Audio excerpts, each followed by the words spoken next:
只求你们动了手脚。沈招摇，你已经没价值了。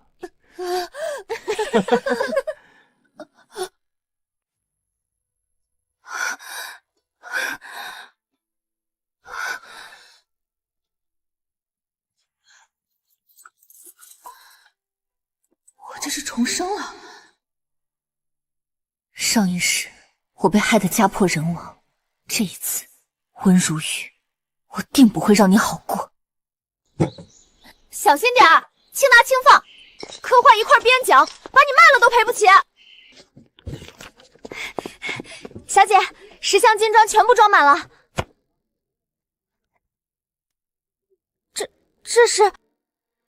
这是我所有的私房钱，你立刻带几名身手好的护门，从后门李府走遍长安城所有地下钱庄。小姐，今日大喜，去那种地方做什么？去收购债条。温如玉这些年独访欠债，青楼赊账，无论利息高低，无论哪家钱庄，所有债条通通买下。我要做他最大的债主，只要借据在我手中，静安侯府就是我掌心的蚂蚱。起驾！愿得一心，白首不相离。前世的我竟将这随手抄来的谎话视若珍宝，到头来满门覆灭，一无所有。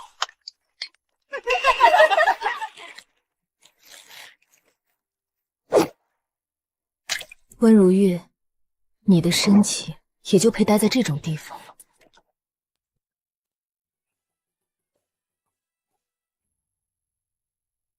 哎呦，嫂嫂这轿子怎么停在大路中间了？这吉时虽然到了，可侯府的规矩也不能乱呀。嫂嫂莫怪，表哥说了，沈家到底是商贾门户，身份戚微，这正门啊，只有书香寒门的贵女才配走。嫂嫂若是想进门，便请下轿，从这西侧门走进去吧。这静安侯府也太欺负人了，首富之女带着10里红妆嫁过来，竟然让人钻狗洞似的走侧门。没听见人家说吗？嫌弃沈家满身铜臭味呢。对了，嫂嫂，表哥还特意吩咐了，既然是从商户出来的，身上难免沾染些市井的俗气和铜臭。那侧门里已经备好了柚子叶水，嫂嫂进去前还得先从头到脚洗一洗，方可去喜堂拜堂。嫂嫂这般贤惠，定然不会拒绝吧？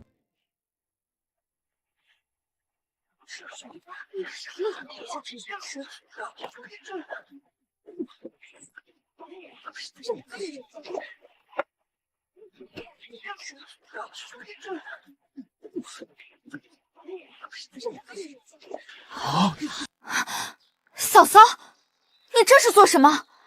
大庭广众之下抛头露面，要是让表哥知道了，这门既然不开，那就没必要留着了。都听见了吗？来人啊，把嫁妆箱子抬起来！是。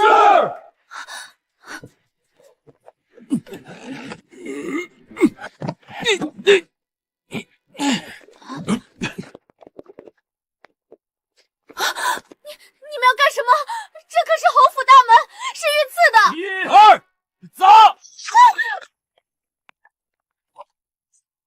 沈招摇，你这个泼妇，你是疯了吗？竟敢损坏侯府大门！好啊，原本以为你只是商户女不懂规矩，没想到竟是个悍妇，还没进门就敢如此放肆。今日这堂也不必拜了，本世子现在就写休书。你犯了7出之条，就算你沈家今日搬来金山银山，我也绝……闭嘴！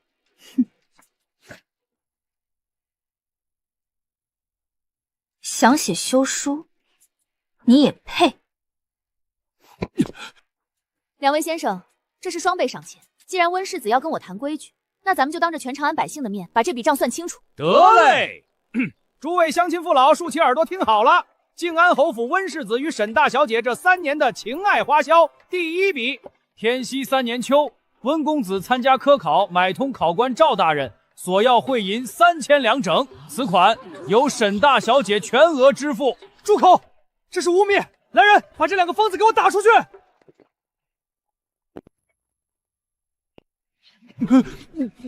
天禧4年春，温世子于春风楼设宴，广邀长安才子30人，流水席3日3夜，共计花费1800两。此款依旧是沈大小姐代出。天禧4年冬，温世子为讨好表妹白莲儿，谎称赠送温家传家宝羊脂白珍珠，实则珍宝阁线挑，挂沈家账目，售价500两。拿未婚妻的钱养表妹，真是伤风败俗。原来才子名声都是花钱买来的，真是知人知面不知心。沈招摇，你竟敢如此羞辱我！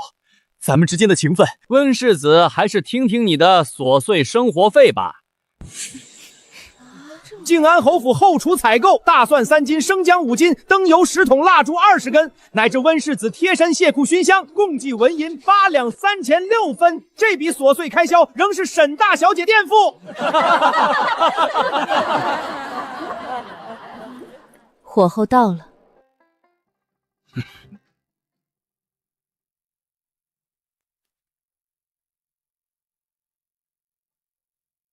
温如玉，这账本不过是开胃小菜。你面前的是你这些年在长安签下的所有高利贷、赌坊欠条、青楼赊账，连本带利共计37万两白银。你，我什么？温世子，今日我来不是拜堂成亲，而是连本带利催收的，还钱。温如玉，37万两，37万两！沈招摇，你疯了！这里是靖安侯府，我可是朝廷敕封的世子。欠债还钱，天经地义。既没银子还，那就只能抵债了。来人，给我搬！你们住手！那是御赐的。那套紫檀木茶海搬走，抵债500两。墙上百鸟朝凤图虽是赝品，金丝楠木卷轴值钱，一并拆走。门口那块积善之家牌匾，大小姐，此乃御赐牌匾。御赐牌匾，正好劈了带回去当柴烧。住手吧！住手啊！住手！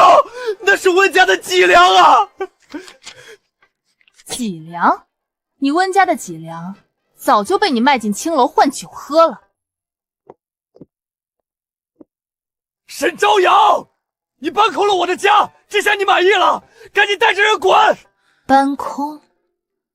温世子，这笔账还没算完。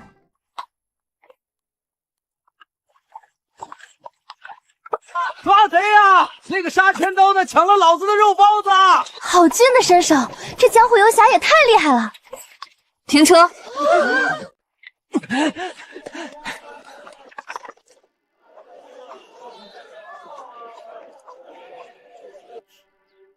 大唐秦王战神李绩，头脑简单，四肢发达，现在还穷得叮当响。就是他了。小姐，您这破玉佩留着干啥？看着还不如街边石头值钱。您这是要学着点元宝，这叫投资。闪开！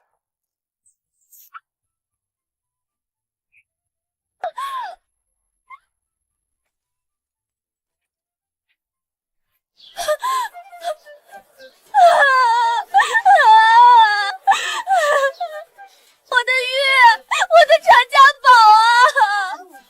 姑娘，是你自己撞上来的。我不管，路这么快，你非要撞我，撞碎我的玉，还撞伤了我的心。这小伙子看着挺精神，怎么撞坏东西不赔呀？就是传家宝呢。你想怎么样？欠债还钱。我没钱。没钱，那就打工还债。我有钱，包吃包住，顿顿有肉，干不干？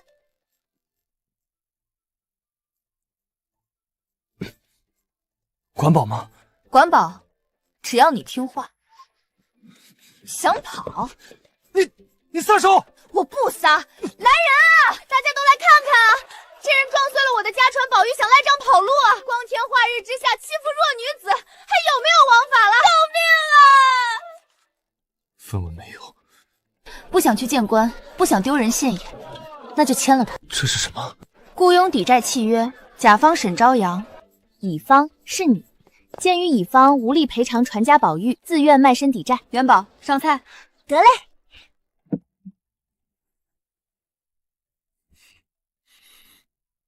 签了字，这只鸡就是你的，以后包吃包住，顿顿有肉，管饱。我知道你是谁，也知道你那漏风漏雨的破王府，只要签字，我出钱，把秦王府修得比皇宫还祥和。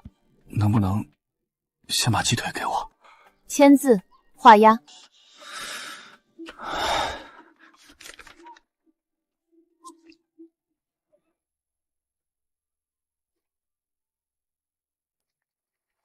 沈招摇，你是不是疯了？在树上挂金子？挂上金叶子，既能撑门面，彰显财力，缺钱了还能随手摘几片当银子花。俗不可耐，若是遇上大风，你这满树黄金岂不是要随风飘散？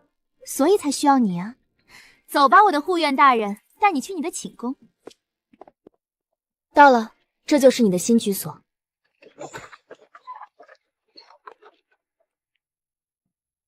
你让我住这儿？这地方还没有王府马厩的，连一张正经床榻都没有，就这块破门板。秦王殿下，摆正你的位置。这间房地处神府心脏，贴身看守金库，方便你随时履职，这叫岗位优势，懂吗？我不懂，我答应做护卫，不是来当看门狗。来喽来喽，新鲜甜点，还有晒好的新被褥。这是员工福利，屋子虽小，被褥却是上等好物，睡上去像躺在云里。至于这点心，是给你补力气的。只有今晚，明日必须给我换一间像样的房间。看你表现。元宝，走，别打扰秦王殿下休息。李记啊李记，你真是堕落，一床被子，一盘点心就把你收买了。小姐，您真放心让他看守金库？万一他监守自盗？他不会。李记这个人宁可战死沙场，也绝不会行偷窃苟且之事。他的傲骨比这满城黄金还要硬。诸位可曾听闻沈招摇命带天煞，乃是天煞孤星，刑克六亲，谁沾谁倒霉。此话当真？我听闻沈老爷早逝，莫非是被他所克？何止！近日神府上空乌鸦盘旋，哇哇哀鸣，原来竟是长安第一扫把星。难怪温家退婚，谁敢沾这煞星？大小姐，你还有心思嗑瓜子儿？绸缎庄胭脂铺3日流水，断崖式下跌，再这般下去，半月之内沈家商铺都得倒闭。慌什么？外头人人都说你是天煞孤星，沈家货物带煞气，要不咱们请高僧做法辟邪，澄清谣言。此刻辟谣只会越描越黑，百姓如今宁可信其有，你越是解释，他们越觉得你心虚掩饰。那咱们就坐以待毙。既然他们非要给我安上这个天煞人设，那我便笑纳。全长安都说我煞气重，那这处无人敢碰的大凶之地，便只有我能镇得住。那是凶宅，死过人的禁闭，要的就是他凶。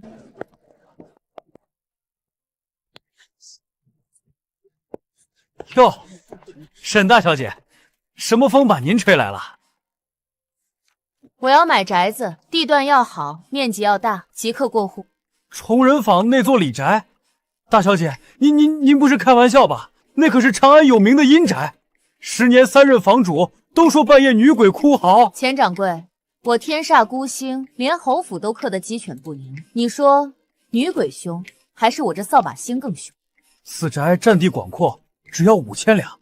3000两，多1文我不要。另外中介费全免，1刻钟内我要拿到房契。好，3000两就3000两，快把崇仁坊李宅房契取出来，即刻过户，动作快。小姐，咱们真要进去？奴才总觉得暗处有人盯着咱们，这里也太阴森了。听见没？隔壁就是国子监，这里是大唐顶级文脉聚集地，整座崇仁坊唯有此处大面积空置，紧邻学府。别说一只女鬼，就算10个阎王爷坐镇，在这寸土寸金的地段面前，也得给我盘着。起来，收拾东西，搬家。沈招摇，你又发什么疯？我这汤还没捂热。自然是搬去咱们的新家，崇仁坊，紧邻国子监，风水绝佳。崇仁坊李宅，那座满门惨死的凶宅，我不去，打死都不去。秦王殿下，提醒你一句，现在你只是我的保镖兼护院，我是为了你的安全，咱们留在沈府才稳妥。怕鬼？你一身战场杀伐煞气，阴邪鬼祟见了你都要绕道。少用江湖说辞糊弄我，君子不立危墙之下，我绝不去。金元宝，奴才在。通知后厨，今晚炖足3个时辰的极品五花肉红烧肉取消。既然秦王不愿搬家，那今晚就喝西北风。那红烧肉真是炖了3个时辰。上等五花肉，冰糖收汁，肥而不腻，入口即化。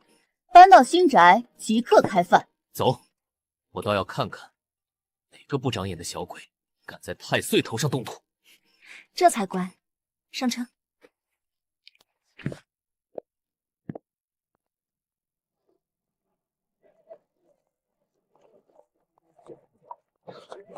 小姐，咱们这么搞真的行吗？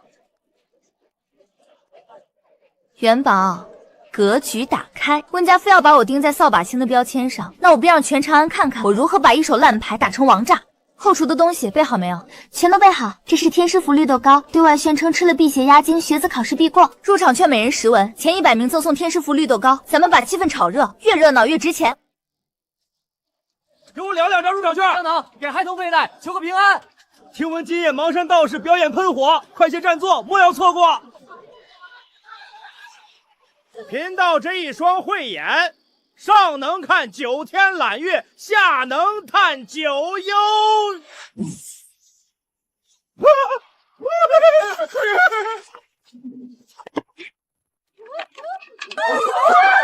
有鬼啊！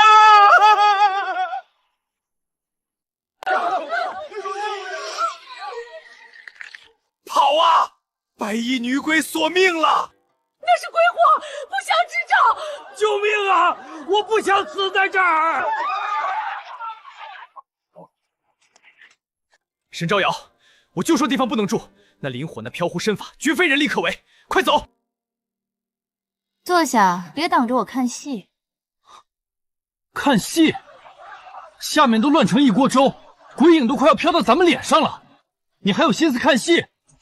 莫非是被鬼魅吓傻？秦王殿下，你睁大双眼仔细瞧瞧，那些凭空漂浮的鬼影，腰间是不是有光亮一闪而过？那是绳索，这些东西是被人吊在空中的。这做工也太过粗劣，绳索厚重不做修饰，就连黑漆都不涂抹遮掩，是把所有人都当做傻子吗？你再看，刚才那女鬼翻身之时，裙摆下露出了什么？那是东市步云斋新款男靴，本王前几日也入手了一双，42码，脚型宽大。42码的大脚女鬼，温家找人办事当真敷衍，哪怕换一双普通绣花鞋，也不至于穿帮的如此直白，简直是在践踏我的智商。你的意思是，这些装神弄鬼的人是温家刻意安排的？除了温家，还有谁盼着我身败名裂？这群人不过是温家花钱雇来的蹩脚杂耍班。这群卑劣混账，竟敢在本王眼皮底下装神弄鬼！我这就下楼，将这群冒牌恶鬼尽数斩杀！你拦着我做什么？此刻贸然拆穿，只能拿下几个拿钱办事的小喽啰。温家身居幕后，大可以推脱，毫不知情，撇清所有干系。我要等恐慌发酵至顶峰，等全城百姓都认定此宅不祥，煞气滔天，捧得越高，摔得越疼。既然温家执意要演一出鬼戏，那我便陪他们演到底。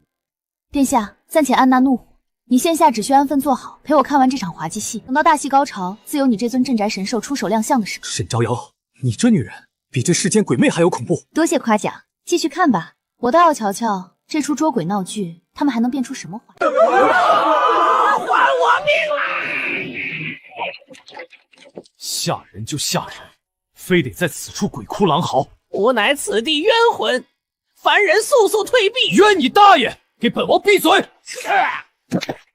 聒噪不休，不知道你们很吵吗？别动手，我们只是拿钱办事。竟是惊扰他人，装神弄鬼蛊惑百姓，肆意喧哗闹事。殿下饶命！家中老小都等着我养活，再也不敢了。方才叫嚣之时气焰十足，此刻怎么安分了？都起来，叠罗汉站好。什么？听不懂？动作迟缓，便再好好教训一番。这是秦王殿下吧？打得痛快！秦王殿下好本事，分明是徒有其表的把戏。当个鬼也这般辛苦，还得练就一身挨打的本领。既然戏演完了，不妨卸了装扮，让长安乡亲都瞧瞧地府爬出的恶鬼究竟是何等模样。元宝，动手！明白，小姐。早就看不惯这群装神弄鬼之徒。这不是赖皮三吗？前日我还欠他几文钱，转眼竟扮起吊死鬼了。难怪鬼叫听着别扭，原来是本地人假扮。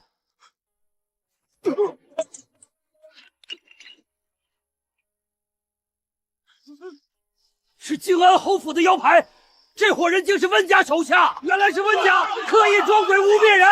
别砸了，我们只是受命拿钱办事儿啊！诸位乡亲，如今真相大白，宅子污名已然洗清，搬桌。院中恶鬼已被秦王殿下降服，只是宅院空置，缺少人气。今日开办凶宅嗜睡挑战赛，嗜睡？今夜自愿留宿宅院者，管酒肉食宿，待到天明鸡鸣时分，安然走出大门，便可当场领取1两黄金。沈小姐所言当真？一言九鼎，更何况有秦王殿下坐镇担保，任何邪祟都不敢靠近。我来，我胆子最大。给我留位置，为了黄金，睡凶宅无妨。沈招摇，这就是你的生财之道？宅子阳气是足了，但比城西猪圈闻起来还刺鼻。往后谁还愿意接手这宅子？殿下此言差矣，这可是实打实的人气。两位里边请。沈掌柜，此地阴冷，风寒气重，绝非宜居吉地。夫子，这可不是阴风。您朝东边望去，那是何处？那是国子监地界。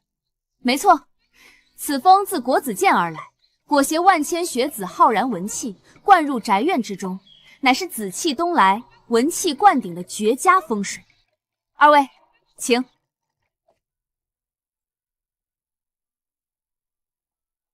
这深井暗沉，看着确实骇人。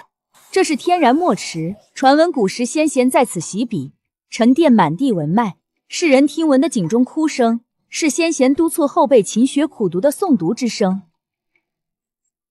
细细体察，风中确实萦绕淡淡墨香。此处当真乃是科考福地。那就请诸位大儒提笔，为此宅题写“状元及第院赋”，正式定名此地。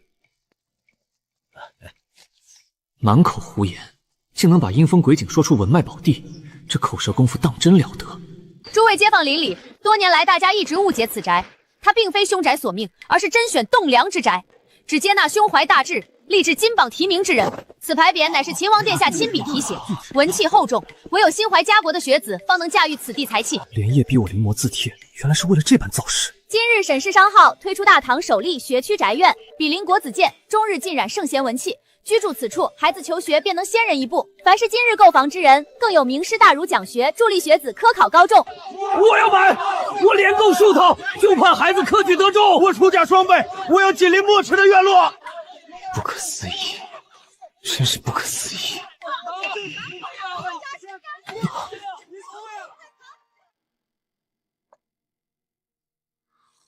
可是沈招摇前来求饶，让他门外跪候。世子，好好挫挫他的傲气。无人前来求饶，咱们雇来装神弄鬼的人，全都被官府抓获，当众招认是侯府指使作祟。些许底痞由来，拿钱便可摆平，侯府何须畏惧？不止如此，行尸妖派遗落在现场，如今全城皆知侯府蓄意陷害。沈招摇更是将凶宅改名状元及第院，宅院房价暴涨20倍，售卖一空，赚得盆满钵满。经赵府下达公文，侯府扰乱民风，蓄意欺瞒，需罚银5万两。世子还要前往公堂致歉，如若不从，秦王殿下便会亲自登门查办。沈招摇，李进！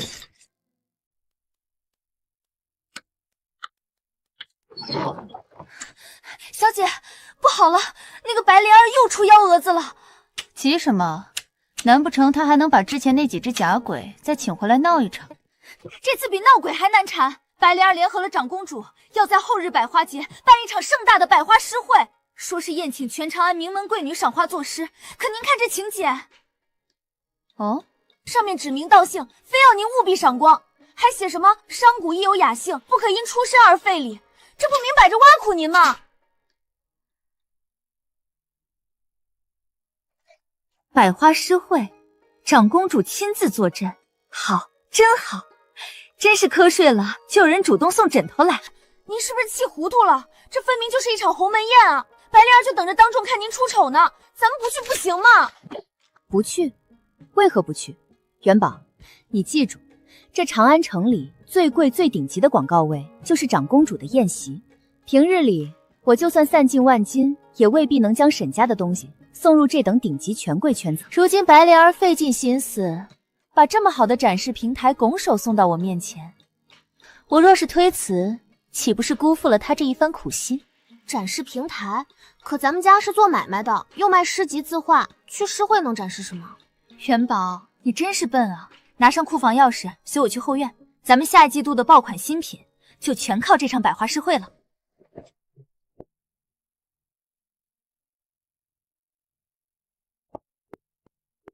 又要折腾什么新鲜花样？殿下放心，只劳烦殿下做个见证便可。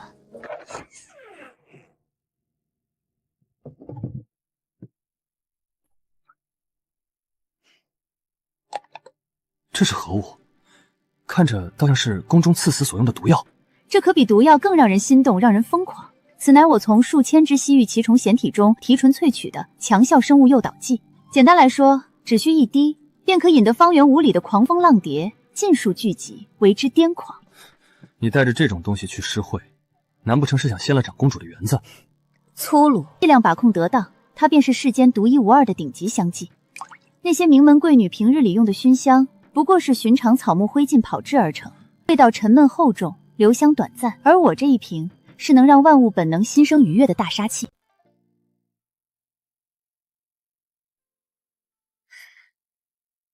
大功告成！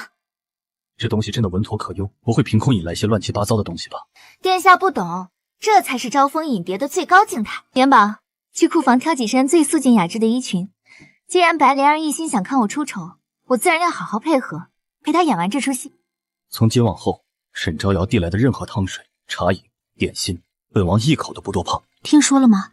今日白家姐姐特意备了一件西式衣裳，说是要让咱们开开眼界呢。我自然听说了，是侯府特意为此次诗会突然千里迢迢从西域带回的珍品，寻常人见都见不到。白小姐到！天哪，这是古籍记载的琉璃纱，西域36国的贡品，一年出不了几匹。白姐姐也太奢贵了。李家妹妹好眼力，正是琉璃纱。如玉哥哥怕我春日风凉，特意费心寻来这轻薄又保暖的料，我本觉太过奢靡，可若是辜负了他的心意，未免太过无情，只好勉为其难穿上了。白姐姐这话可真是让我们众人嫉妒坏了。不止衣裳绝世，姐姐身上的香气也格外独特，不似中原寻常香料。此香名醉如梦，是西域王室官贡奇香。这小小一瓶，价值抵得上长安城内一整座宅院。一座宅院，果然不愧是长安第一才女，也只有白姐姐这般神仙人物，才配得上这般绝世珍宝。是啊，白姐姐今日这般模样，简直是花中仙子下凡，满园春色都被您比下去了。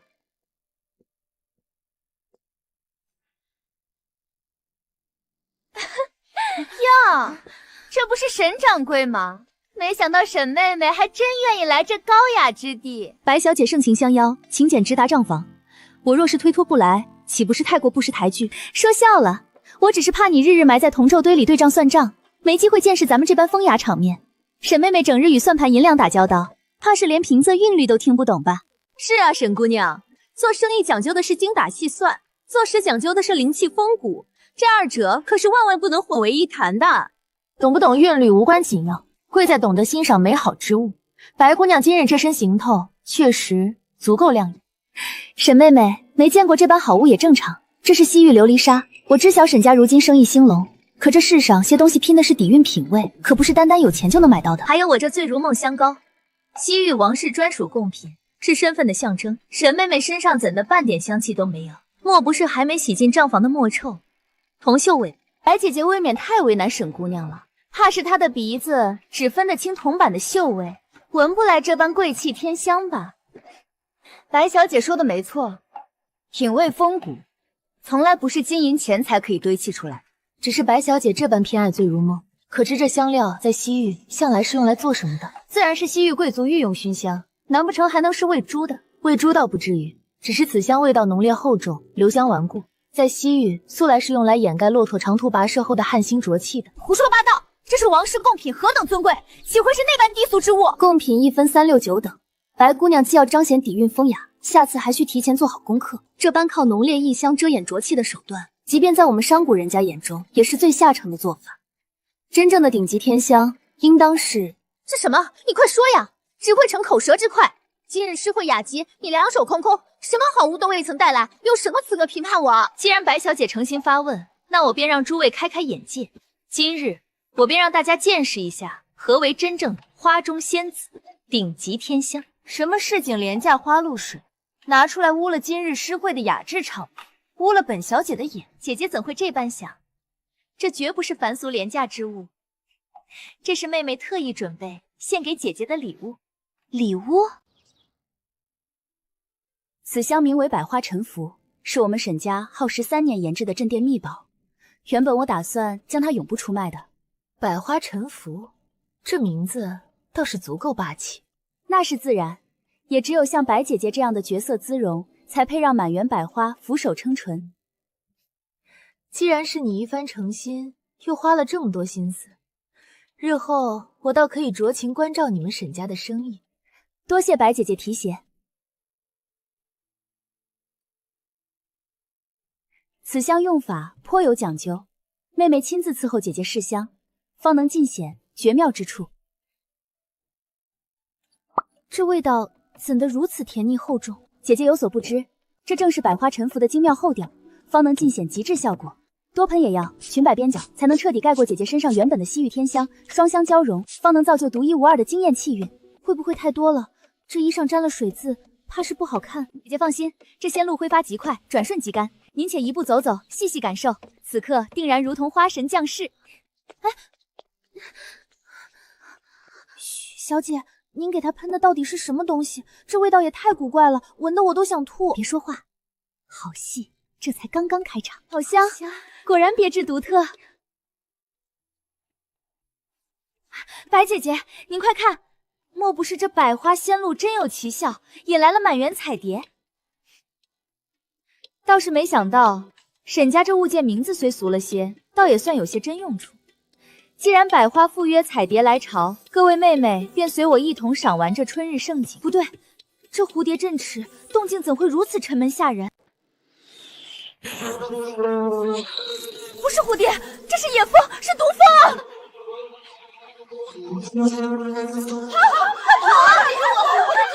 你们别走，别丢下我！快来人，帮我赶走他们！救命！滚开！都给我滚开！我是侯府千金，是长安才女，你们这群畜生！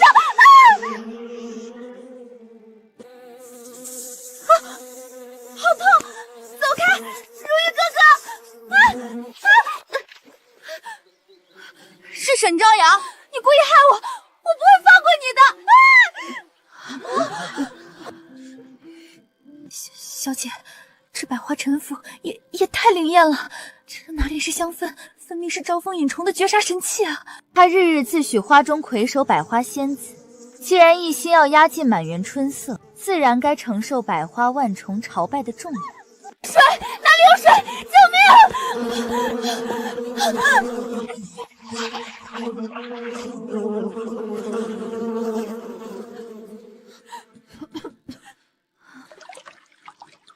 白姐姐还在水下吗？这许久不见动静，不会出事吧？池水看着不浅，她方才那般慌乱落水，怕是凶险的很。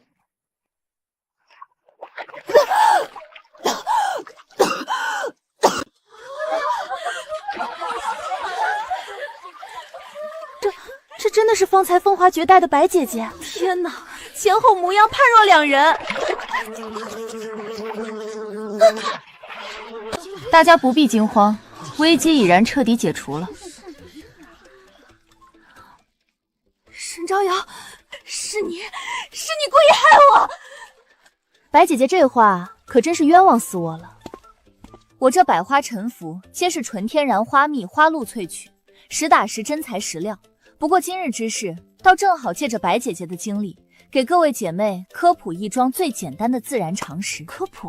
沈姑娘此话何意？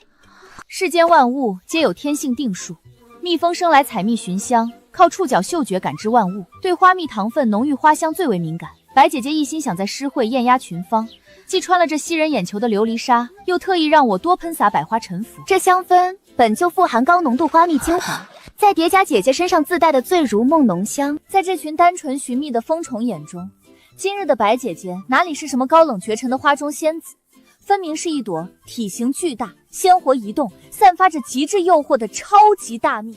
原来竟是甜香太过浓郁，才引来了蜂群。难怪蜂群只追着白姐姐一人叮咬，原来是把人当成花蜜了。文人墨客笔下的招蜂引蝶是风雅形容词，可在这御花园里，这就是实打实最真实的自然现象。白姐姐该高兴才是，满园春色，万千花草，唯独姐姐引得群蜂奔赴，争相亲近。这般独一无二的殊荣，旁人便是求也求不来呢。沈朝阳，我与你势不两立！哎呀，白姐姐还是少开口为妙。这荷花池淤泥厚重，水质浑浊，姐姐长久泡在水中，染了风寒倒是小事，万一池底小虫顺着口鼻钻入身子里，想想便让人不适。元宝，我们走吧。是，小姐。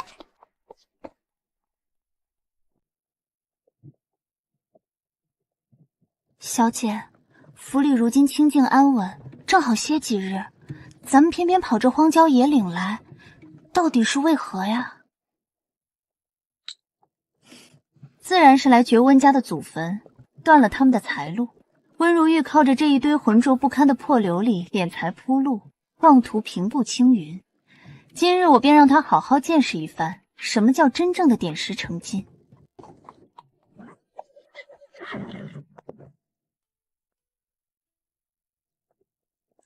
大小姐，您这可不是拿我们这帮老头子寻开心吗？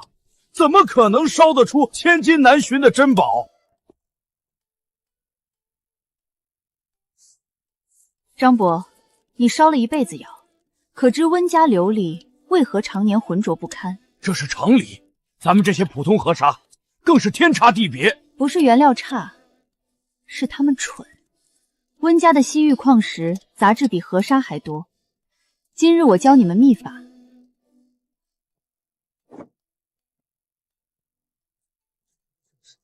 所有人听我吩咐，不得有半点结块。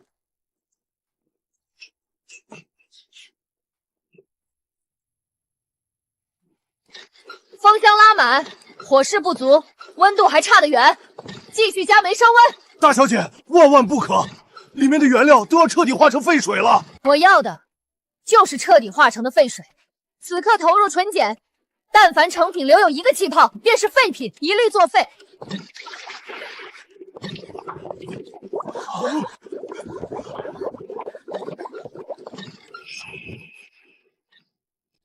停火，准备催化成型。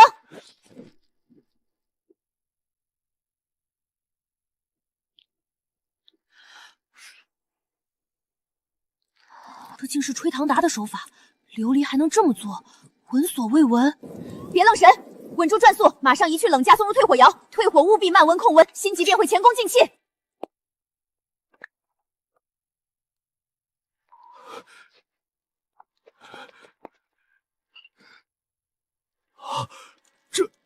这杯子竟如此完美，我活了半辈子，从未见过这般澄澈的琉璃。这莫非是神仙御用的宝物？大小姐，此乃神迹呀！老朽烧窑一辈子，从未见过这般纯净通透的琉璃。这若是送入京城，怕是宫中娘娘、世家贵族都要抢破头。这可是天价真物啊！天价？这遍地皆是寻常原料，成本不过5文钱。5文钱？温如玉，你引以为傲的基业，不过是一堆即将被彻底淘汰的废土残石。即刻封闭锅房，严守秘密，全员连夜赶工。1月后的万国商会，我要用这5文钱铸成的水晶神杯，给温家送上一份终生难忘的大礼。是，大小姐。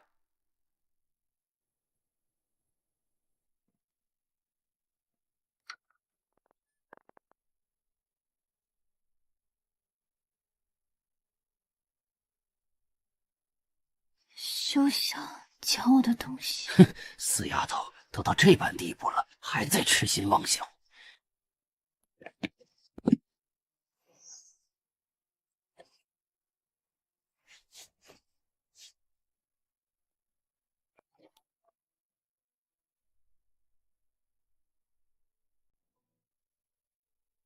进来，温少爷，沈大小姐写完秘方，小的顺利得手，分毫未被察觉。好东西，真是好东西！吴师傅，看看这秘方是真是假？实在是太妙了，少爷，此法老朽闻所未闻，可细细推敲，法理全然通顺。若是成真，炼出的琉璃成色，定然碾压世间所有琉璃。如此说来，沈招摇全然没有作假，这是真真正正的绝世秘方。图篇工序严丝合缝，绝无破绽。只是这赤焰砂，老朽深耕琉璃技术数十年，从未听过此种矿物。沈家祖上本就藏有独门技艺，这赤焰砂定然是他们压箱底的秘料，是此方的关键核心。你在沈府可曾见过此物？见过。小的亲眼见大小姐命人秘密运送一批红色粉末，看管极严，定然就是这赤焰砂。赏你了，速备齐所有原料，尤其是赤焰砂。沈招摇真是个蠢货，以为守着一座破窑厂就能逆风翻盘，费尽心力研创的绝世秘方，到头来不过是给我温如玉做了嫁衣。有了这秘法，我温家可彻底垄断天下琉璃生意，从此登顶商界。吴师傅，即刻开炉，连夜饲制。待到万国商会那日，我要让沈兆瑶亲眼看着他倾尽所有的希望，如何成为我温家登顶的垫脚石。我要让他一败涂地，悔恨万分。老朽遵命，即刻筹备，连夜开练。停下！都给我停下！大少爷，万万不可！这几座窑里的货品停火，数千两原料作废，还有巨额违约金啊！几千两银子也配入我眼？待无色琉璃成功，所有生意尽归我温家。王管事，即刻清炉换新料。都聋了，没听见大少爷的命令？快清空炉膛，按新方子备料。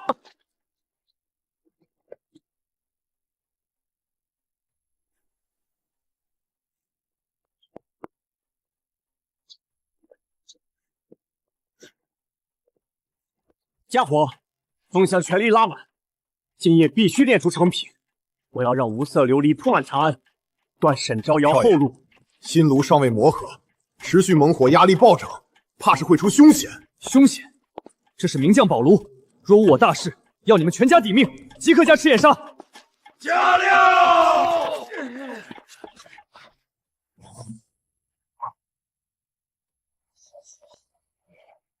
沈家丫头算准了温如玉的贪性，连炸炉的时机都分毫不差，还要我监工，不伤及无辜命。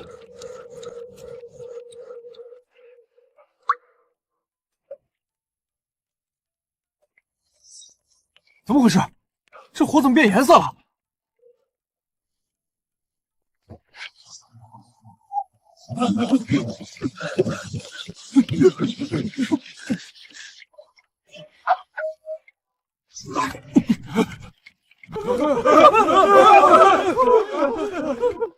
有鬼！妖神发怒了，这是要拿人命祭炉啊！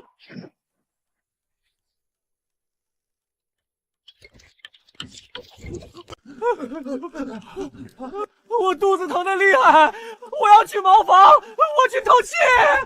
这里阴风阵阵，根本站不住人。我去取水辟邪，万万不敢待在这里。反了，都反了！谁敢擅自离岗，尽数扣关工钱，都给我滚回来！都回来！大少爷在此督工，谁敢偷懒逃窜，严惩不贷！蠢货！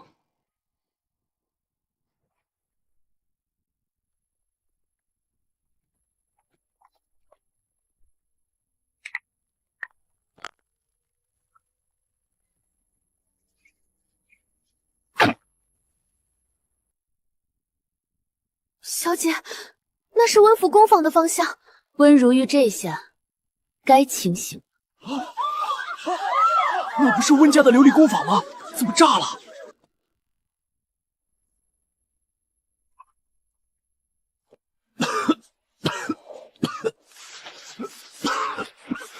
来人！来人！掌灯，怎么这般黑？快掌灯！大少爷，你没事吧？大少爷，完了，全都完了！什么完了？火灭了没有？我的无色琉璃呢？炼出来没有？快把成品拿给我！少爷，您自己看。我的原料，我的赤焰砂，全都没了，全炸飞了。这方子太烈，太过霸道，炉内压力过惨，才酿成这般大祸。库房没了可以重建，原料没了可以再买。模具呢？我温家祖传的9.0楼模具呢？那片地窖彻底夷为平地，什么都不剩了。你说什么？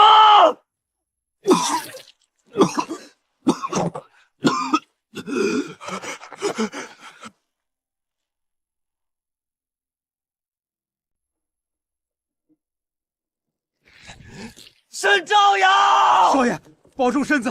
工坊没了，只要人还在，总有翻盘的机会。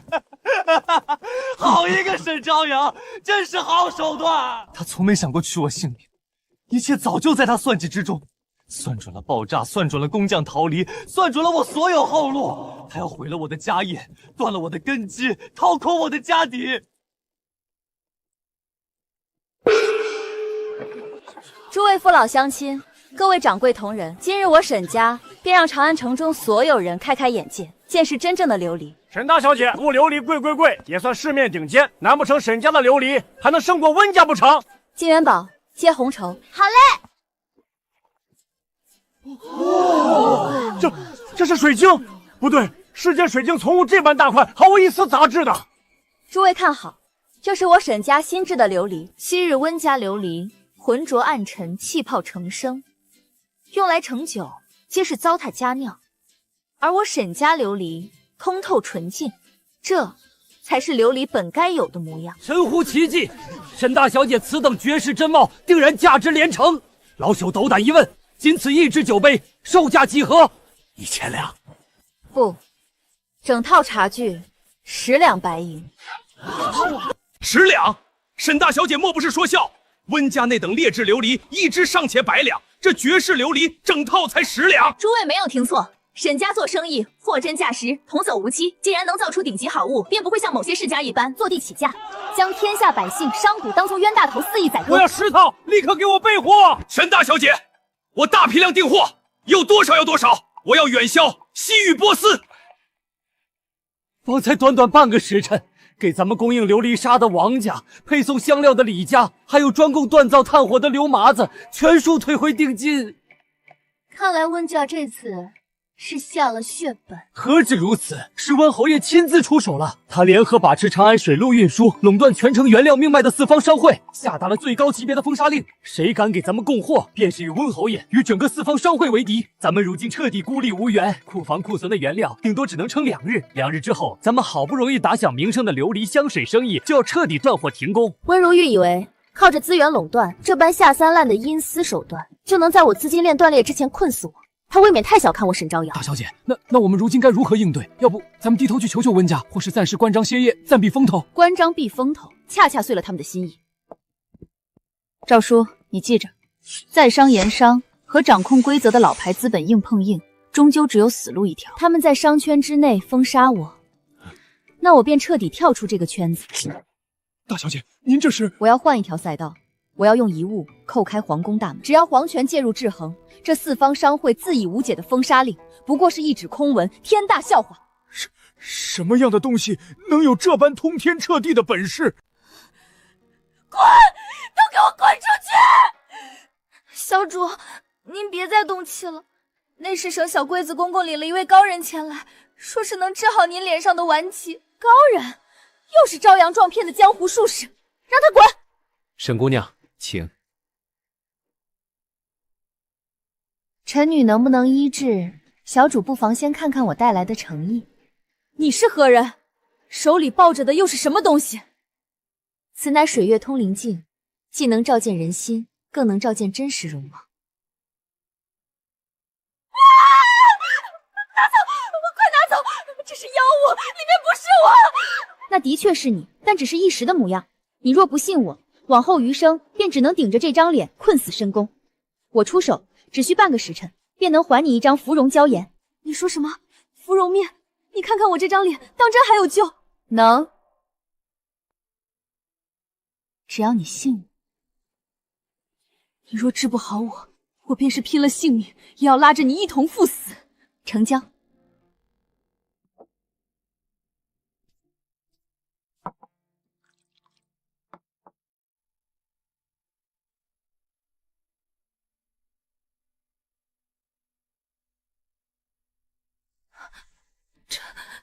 这真的是我？本就是您，小主本就容貌出众，不过是一时肌肤受损。如今霞垢尽去，您便是后宫里独一份的风姿。恩人，您简直是我的再生父母，求您教教我如何能一直这般貌美下去，我愿意做任何事情。小主快快请起，这不过是第一步，只要你依我安排行事，往后后宫恩宠唾手可得。便是那位风头正盛的温贵妃，你也有实力与她一较高下。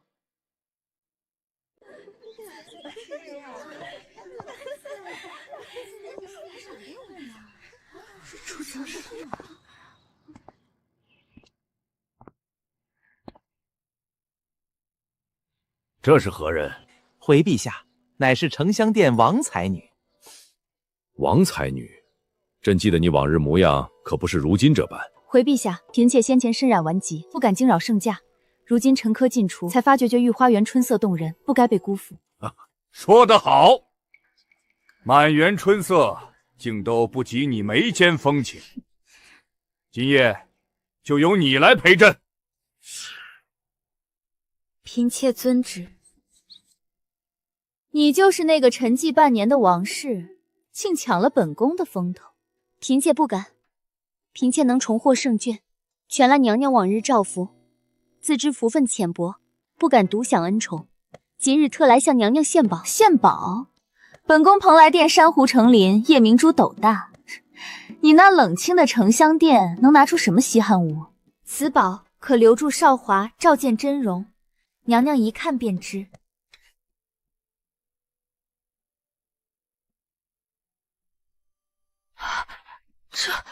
这是何物？这镜子你从何处得来？为何如此清晰？回娘娘，此物出自一位名叫沈昭瑶的奇女子之手。她不仅有这种随身小镜，还有一面半人高的落地通灵镜，那才是真正的世间至宝。半人高的落地镜，那沈昭瑶如今身在何处？她此刻就在宫外候旨。沈姑娘有言，宝剑配英雄，红粉赠佳人。这面稀世大镜，唯有贵妃娘娘才配拥有。好一张巧嘴，好一个沈昭瑶！传本宫懿旨，即刻宣沈昭瑶进宫觐见。本宫倒要瞧瞧，能造出这般神物的，究竟是何方人物？沈昭瑶，接下来看你的了。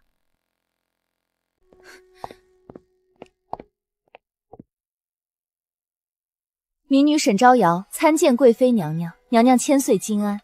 抬起头来，本宫倒要看看，能造出明镜，哄得王才女一朝翻身的女子是何等模样。小小商户之女，胆子倒是不小。娘娘，民女事急方入宫，求饶无用，唯有至宝方能求生。此物非寻常铜镜，可永留娘娘容颜，冠绝后宫。世间竟有如此通透的镜子，以往铜镜照人模糊，细微瑕疵一概遮掩，这镜子反倒分毫不漏，却又衬得肌肤越发莹润。此镜采用独家琉璃熔炼之法，反复淬炼打磨100次，无一丝杂色。单凭一面镜子，不足以让本宫特意召见你。王才女说你还有养颜膏露，能消肌肤疮痘，可是真的？回娘娘一罐碧玉清露，舒缓泛红肿痛，消除暗疮痘印；一罐凝脂玉容膏，提亮肤色，细腻肌理。长期使用，肌肤常年白皙透亮。娘娘，肌肤摸起来滑嫩不少，一点不黏腻。陛下最喜容貌清丽、肤质绝佳之人。娘娘若将这套通灵镜养颜膏露独占使用，后宫无人能及您的容貌风采。陛下日日见您容光焕发，恩宠只会越发深厚。你倒是敢说！民女句句实话。民女愿将全套通灵镜养颜秘方尽数献给娘娘，往后宫中妃嫔想要，唯有娘娘点头，民有方才供货，所有产出优先供应蓬莱殿。娘娘，嫔妾亲身体验过沈姑娘的膏露与镜子，若是娘娘独占这份好物，往后圣心必然常系蓬莱殿。好一副玲珑心思，懂得投本宫所好。本宫的确中意这通灵镜与养颜膏露，你想要什么回报，直说无妨，只要本宫办得到，都会应允。民女恳请娘娘在陛下跟前美言，允许民女琉璃香膏作坊专供宫廷，纳入皇家采买名录。明日本宫便寻机会向陛下举荐你沈家商号，只是你需保证通灵镜玉容膏的秘方绝不外传，只供给本宫与宫中御用。民女立誓，秘方绝不外泄，一切好物优先供奉娘娘与宫廷。看来温如玉并未把我二人订婚以及后面发生的事告诉贵妃。本少爷下令全城商会封锁沈家，我把话撂在这儿，但凡敢帮沈家送货通融借力的商铺车夫，轻则砸店封铺，重则倾家荡产。动手砸！今日定要让沈家彻底垮台！别说开门迎生，我要你们在这座城里再无立足之地！住手！光天化日之下，还有王法吗？王法在这城里，温家的话就是王法。你沈家也不掂量掂量自己几斤几两，竟敢公然和温家作对，简直是自寻死路！万事皆有礼法可循，温家仗势横行，真以为能一手遮天？实话告诉你，温侯不日便要回城，今日砸你铺面只是前菜，等大少爷归来，沈家满门覆灭也是迟早的事儿。沈家行事坦荡，无愧百姓天地。纵使温侯权倾朝野，我沈家也绝不屈膝低头，是非对错自有公道评判。你硬是吧？接着砸，给我砸得一干二净，我倒要看看你们还能硬撑到几时。这是朕。宝物竟如此清晰透彻，不愧是贵妃力荐。沈氏致敬手艺堪称鬼斧神工。此宝唤作何名？回陛下，名唤圣心镜。哦，圣心二字怎解？陛下为一代明君，圣心镜洞若观火，不留分毫瑕疵，寓意陛下明察世间真伪。说得妙！传朕口谕，沈氏现奇境有功，敕封沈家为御用皇商，全权承接宫廷琉璃，赐奉使进贡鎏金玉牌1块。民女谢主隆恩，吾皇万岁万万岁！各位好汉高抬贵手，沈家实在承受不住这般大砸呀！哼，赔不起就关门歇业，轮得到你沈家讨价还价？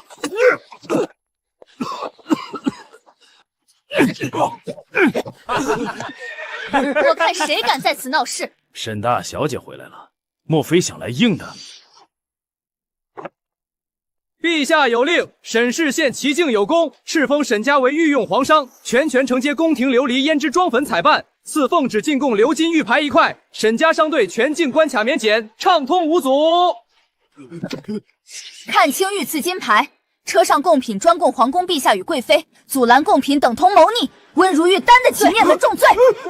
全滚开！立刻让路！温如玉，首轮交锋你输了。1万两、3000两，转眼又追加5000两违约金。这帮钱庄先前追着放贷，如今落井下石，存心逼死温家。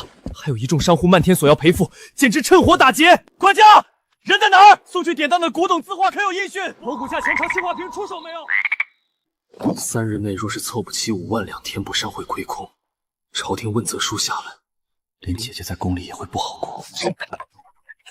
孙少，眼下温家大祸临头，你还有闲心上门胡闹？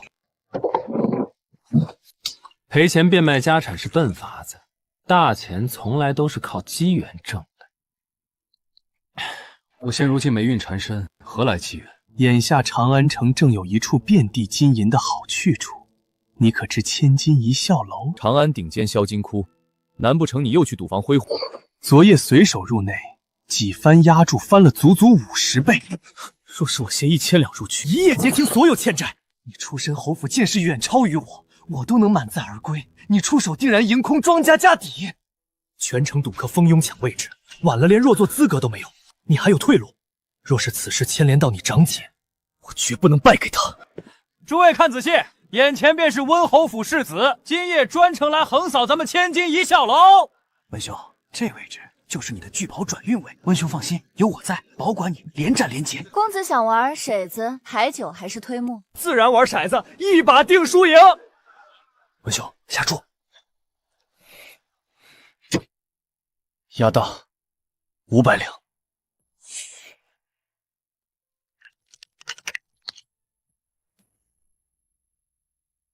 大，一定要开大。445 13点大。世子手气盖世，财神贴身相伴，今晚稳赚满盆。1000两，照旧要大。动作麻利些，本世子手气正旺，单个赢钱担待得起。不出半个时辰，5万两欠债全部结清，连沈招摇的招摇阁都能买下。到时候让他往东，绝不敢往西。这匣内3000两金票，连同桌上全部筹码，一把全压。世子当真全盘押注？说那么多废话干什么？速速开中！开，1、2、3，6点响。不可能！方才手气正盛，怎会急转直下？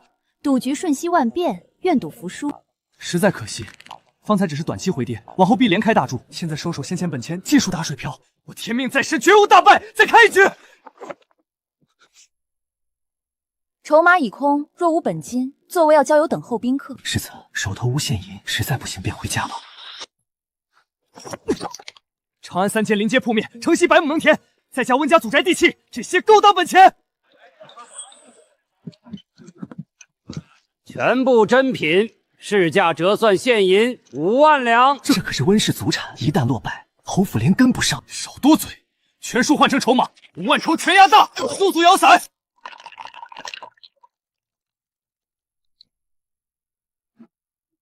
112，4点响。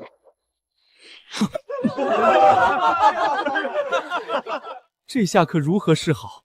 无本前便一步，贵客还在等候落座。别碰我！出千！你们设局坑害本世子，把地契还给我！世子三思，赌场规矩，愿赌服输。暗卫何在？杀光这群骗子！我父乃是温侯，我姐姐是贵妃，今日这仗我不认，谁敢拦我，就地斩杀！我家世子一时失智，交出契书，我等即刻带人离去，否则休怪刀剑无眼。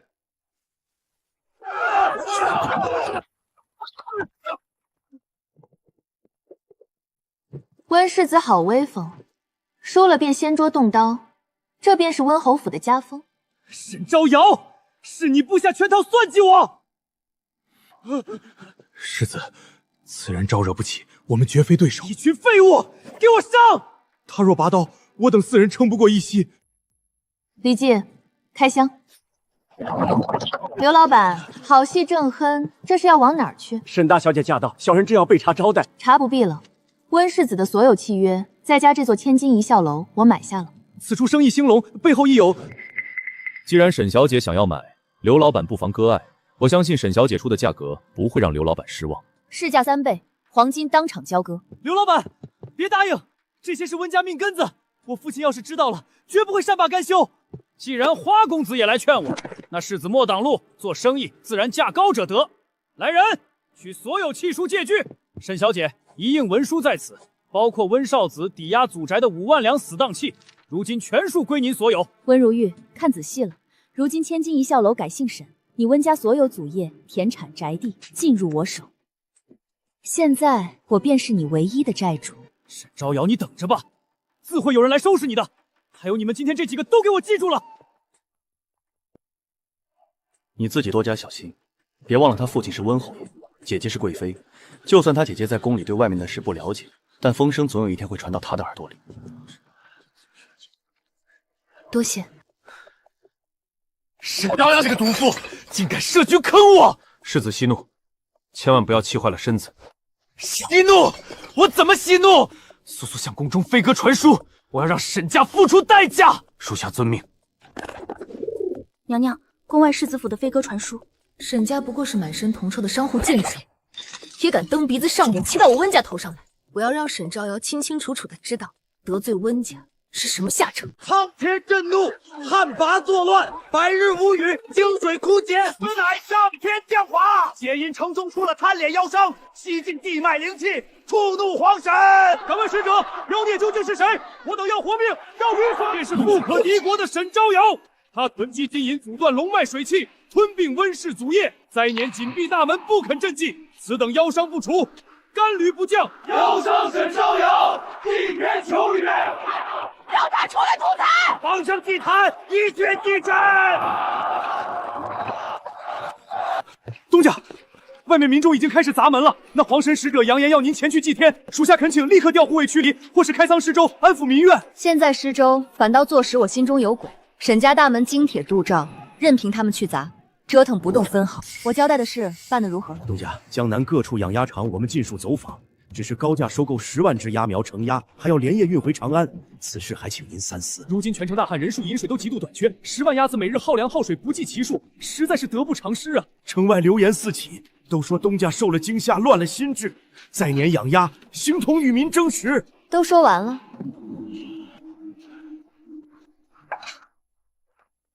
不是银钱不足，便按指令行事，活鸭、鸭苗、废旧鸭笼全数收购。东家，10万鸭军入城，耗费巨大，这到底是为何？沈家经不起这般折腾啊！你们跟着我多年，何时见过我做亏本买卖？不必理会外界流言，大张旗鼓运送鸭群，我要让全长安都知晓此事。天黑之前，第一批鸭苗必须入城，缺一只，唯你们是问。哈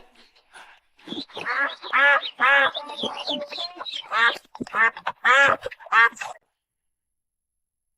哈哈哈！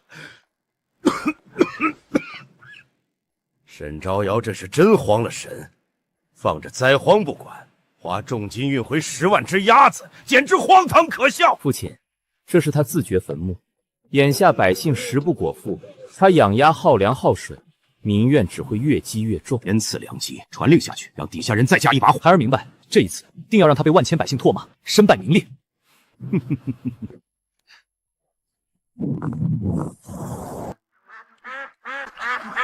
王爷真要操练鸭子，传出去玄甲军要被人笑话死。不愿练，去找沈招摇要赏金。那还是练鸭子吧。全体凝神，将鸭群视作来犯之敌。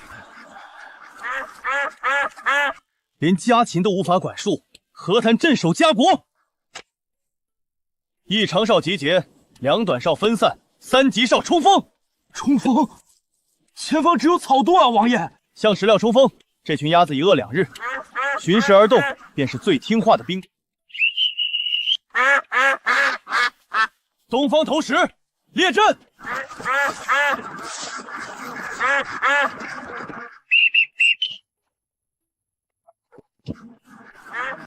看清楚了，那可是秦王李绩，哪还有半分战神模样？昔日叱咤沙场，如今沦为笑柄，被一介商人拿捏，带着护卫玩物丧志。李绩已然废了，一群鸭子翻不起风浪，无需再盯。回去禀报主子，秦王府不足为惧，静待沈家垮台便是。王神显灵，诛妖邪，降甘霖，宰杀妖女，求上仙降雨。求雨地天。什么声响？作响，莫不是雷声？这虫一真名，是虫遁，此乃天雷，再敢妄言，王神降罪！快看，火云，好大一片火云！不对，温侯云没说真的会有蝗灾。是蝗虫，我的庄稼。小姐，蝗灾真的来了，温家刻意隐瞒灾情，这是要拉全城人陪葬。他们还不配。鸣鼓，秦王殿下，接下来看你的了。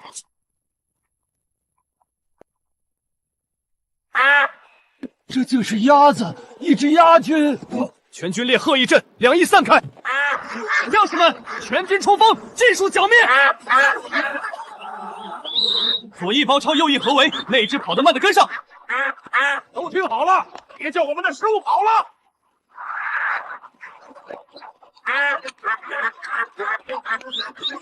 王爷，奏效了，黄群顶不住咱们的鸭兵。变阵穿插分割，灰色大胖鸭带队，把半空飞蝗尽数拍落。沈朝阳这法子看似荒唐，实则利落得很。传令下去，全力清剿。这些鸭子一个个吃得肚腹滚圆，连走路都费劲。接下来咱们该怎么办？吃过蝗虫的鸭子，才刚到最值钱的时候。诸位乡亲看好了，这每一只烤鸭都是至皇肥鸭，咱们今日吃它一口，是亲口吞掉蝗灾，讨回1年的安稳收成。掌柜的，给我称半只。这阵子蝗灾闹得人心惶惶，孩子日日担惊受怕，也好借着这口福气压压惊。我要1整只，这年景就得这么讨个好彩头。小姐，如今粮价疯涨，寻常百姓家根本承受不起，就算靠烤鸭疏解一时气氛，终究扛不住断粮的绝境。你以为这只是刚开始？不，乱象早已成型，只是无人察觉罢了。这群粮商借着蝗灾囤积居奇，哄抬物价，我必要亲自登门会一会这群逐利无度的粮商。清早斗米才80文，怎么转眼就涨到100文了？如今关中大旱，田地颗粒无收，异地运粮成本不菲，100文已是实价，再耽搁，价钱还要往上翻。这都是全家老小捉蝗虫、做工换来的血汗钱。本想囤粮过冬，你们这般抬价，是要断我们活路啊！没钱就别占着位置，下一个。你们听听底下的声响，这般光景可比教坊司的乐曲有意思多了。还是王兄谋划周全，太子那边已有吩咐，让咱们死死卡住粮源，抬高粮价。就算秦王能清了蝗灾，也变不出粮食。往后满城饥民的怨气，都会落到李绩头上。陛下，如今关中颗粒无收，灾情泛滥，百姓流离失所，易子而食，此非天灾，是人祸，皆是秦王常年征战，杀戮过重降下的惩戒。本王常年驻守北境，浴血杀敌，你反倒颠倒黑白，再次构陷本王。秦王殿下此言差矣。如今长安五大粮商已然联名上书，愿捐献100万担粮食，全力救济关中灾民。只是五大粮商忌惮玄甲军不敢开仓，只求秦王交出兵符，以示朝廷仁政，便立刻放粮平价，赈济灾民。荒唐！拿全城百姓的性命作为筹码，胁迫本王上交兵权，这就是你们口中的大义凛然，何其可笑，何其卑劣！王爷，当真要去砸五大梁库房，奸商可恨，可此举万万不可。太子一党定会借机发难，诬告您谋逆。顾不得了，百姓已然食不果腹，我若顾及续命，束手旁观，枉为秦王。今日就算丢了命，本王也要逼他们吐出粮食，救济灾民。殿下不妨信我一次。你让开！此事与你无关。这帮奸商吸血食肉，残害百姓，本王今日定要去惩戒他们。你杀了他们又如何？太子党正等你出错，此举不仅落得弑杀恶名，更会逼得粮商罢市，粮价飞涨，百姓苦上加苦。下马回府，看我怎么好好教训这帮不知天高地厚的奸商。李头，你识字多，快帮我念念，我是不是饿晕头了？1文钱1斗，无限量供应，每人每日限购1斗。1文钱1斗，真的是1文钱1斗。各位乡亲父老，这些米是秦王殿下体恤民间疾苦，特意从江南调集的救命口粮。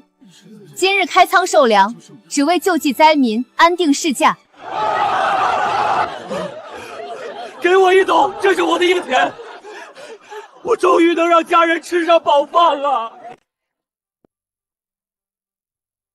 这位大嫂，看您肚子隆起，怕是有8、9个月身孕了吧？身子这般沉重，还来排队受苦，实在不易。少废话，赶紧装米！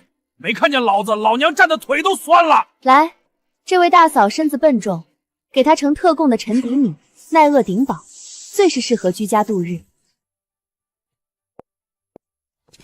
哈哈哈哈！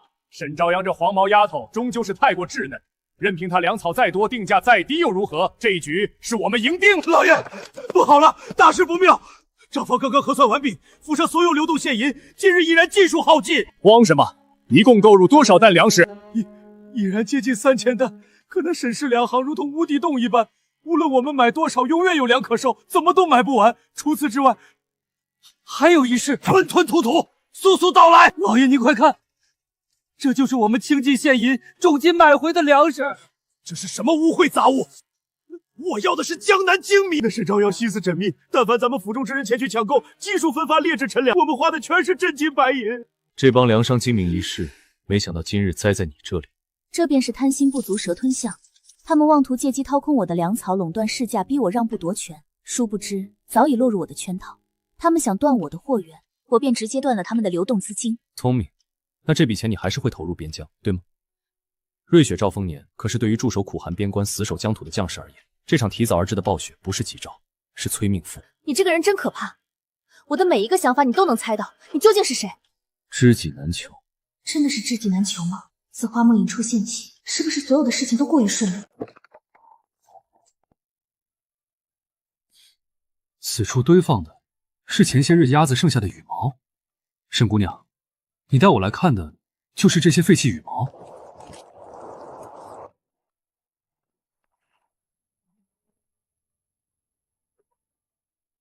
王爷，不妨挑一件试试。此一触感竟这般轻薄，上身当真能抵风寒？能否御寒，穿上一试便知。这究竟是何物？竟比2层厚棉衣还要保暖。身着此物上阵杀敌，动作丝毫不受束缚，简直是兵家至宝。此物名为羽绒服，先前烤鸭所剩鸭绒，我已命人精挑细剪，几番桃胶纱烘西部之内。若将此物分发搞北京戍边将士，较之军中笨重的旧棉甲，高下立判，那扭转战局之宝。北京酷寒，往年斗王多于战王，旧棉甲笨重难行，此物轻便保暖，铁骑风雪中进退自如，远胜满祖百倍。我加急赶制这批衣物，并非一时兴起，边关的紧急唐报已然在传苏路上。王爷，边关800里加急唐报。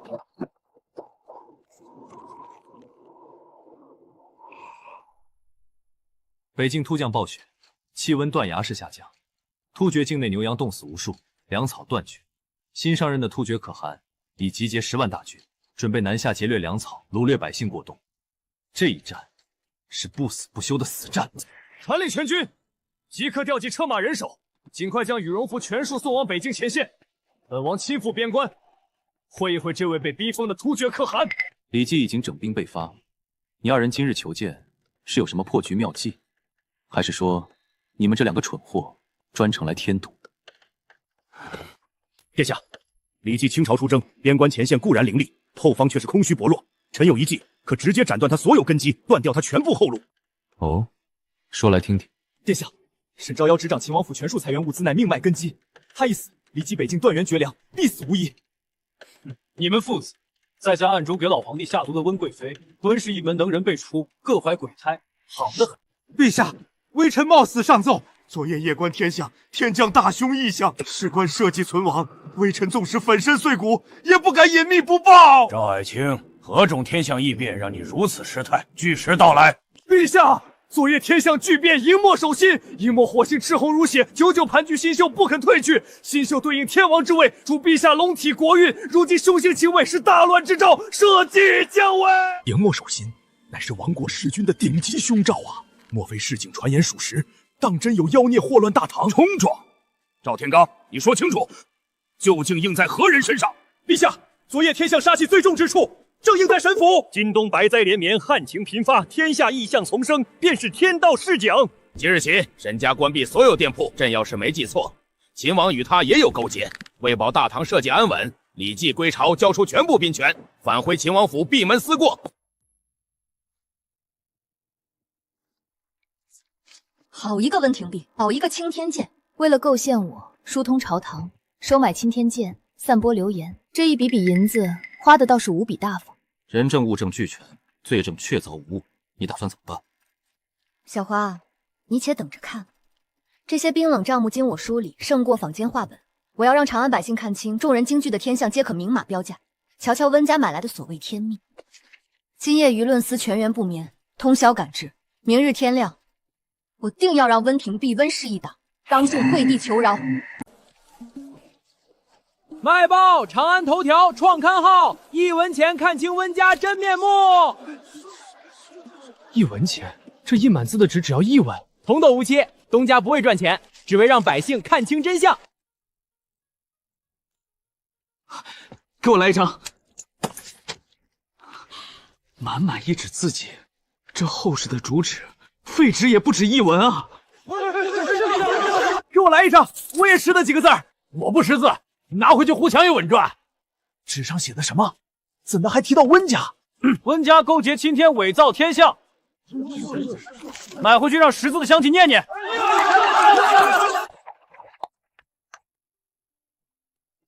外头何事喧闹？回大人，全城都在强买1文纸报。1文钱的把戏。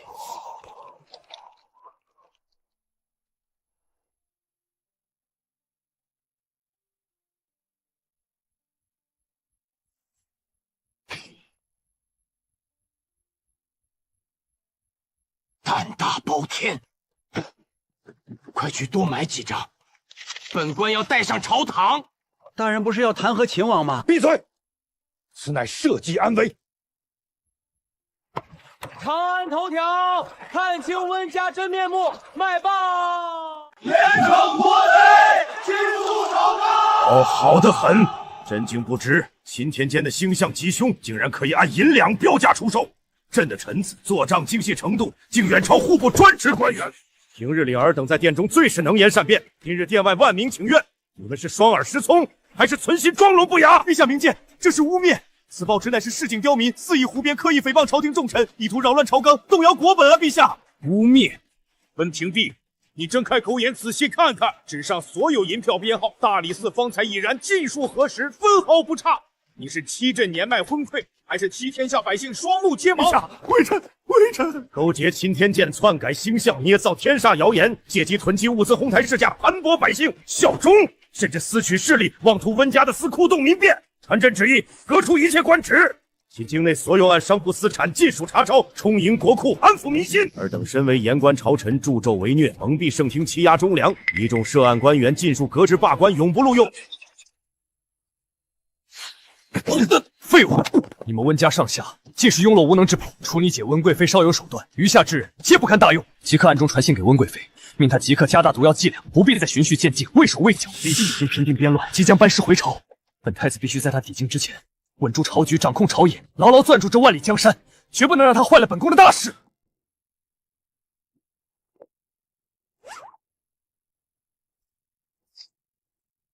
北疆风锦传令下去，今日赶在天黑前出关。全军听令，整装完备，即刻拔营。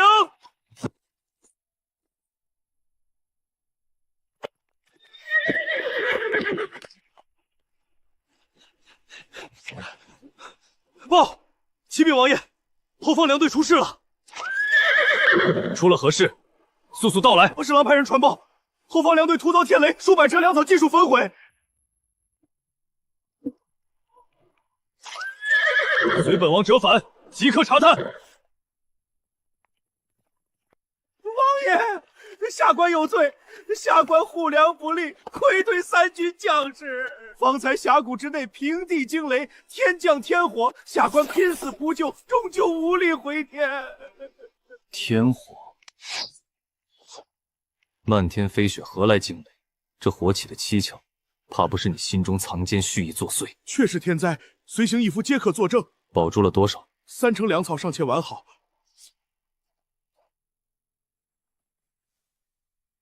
这就是你拼死保住的粮草，王元庆！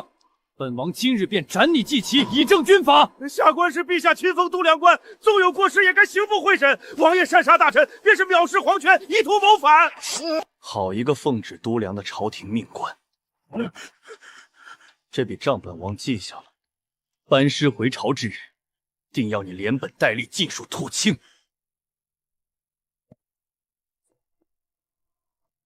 蜀锦涨价2成，西域琉璃小幅回落，本月商行账目尚可。好一个天降天火，好一个阴险狡诈王元庆，7成军粮尽数焚毁，他们是想活活饿死李绩，困死数万玄甲将士。传我家主令，即刻叫停沈家商行所有非必要货运，即刻清空车马。大小姐不可，天价违约金足以拖垮商行流水，赔。无论多少违约金，沈家全额承担。即刻调集关中所有沈家粮仓存粮，有多少装多少。是，属下即刻动身。李绩，你务必撑住，朝廷不给粮草，我给。你守大唐国门，我守你与万千将士。殿下，密报：秦王大军遭突厥突袭，乱军混战，李绩失联，至今下落不明。好一个天助我也！即刻飞鸽传书温贵妃，启动全盘计划，朝堂后宫双线并举，即刻收网，彻底发难。属下遵令。李绩，没了你这颗最大的绊脚石，这万里锦绣江山终究是本宫的囊中之物。陛下，出大事了！北疆急报，秦王大军遭突厥偷袭，殿下于乱军之中失联，至今生死不明。公共喧哗惊扰圣驾，陛下已然安寝。今夜你总有一票。传我懿旨，陛下突感风寒，需静养调息。即日起，封禁养心殿，无本宫手谕，任何人不得靠近半步，违者立斩。明日早朝昭告朝野，由太子全权监国，总理朝政。不知道李绩和大军如何了？北疆风雪酷寒，数万将士，万万不能出事。招摇，出大事了！快叫停粮草车队，万不可出关！发生了何事？秦王欲埋伏失踪，皇帝不省人事。温贵妃封禁养心殿，太子临朝监国，总揽大权。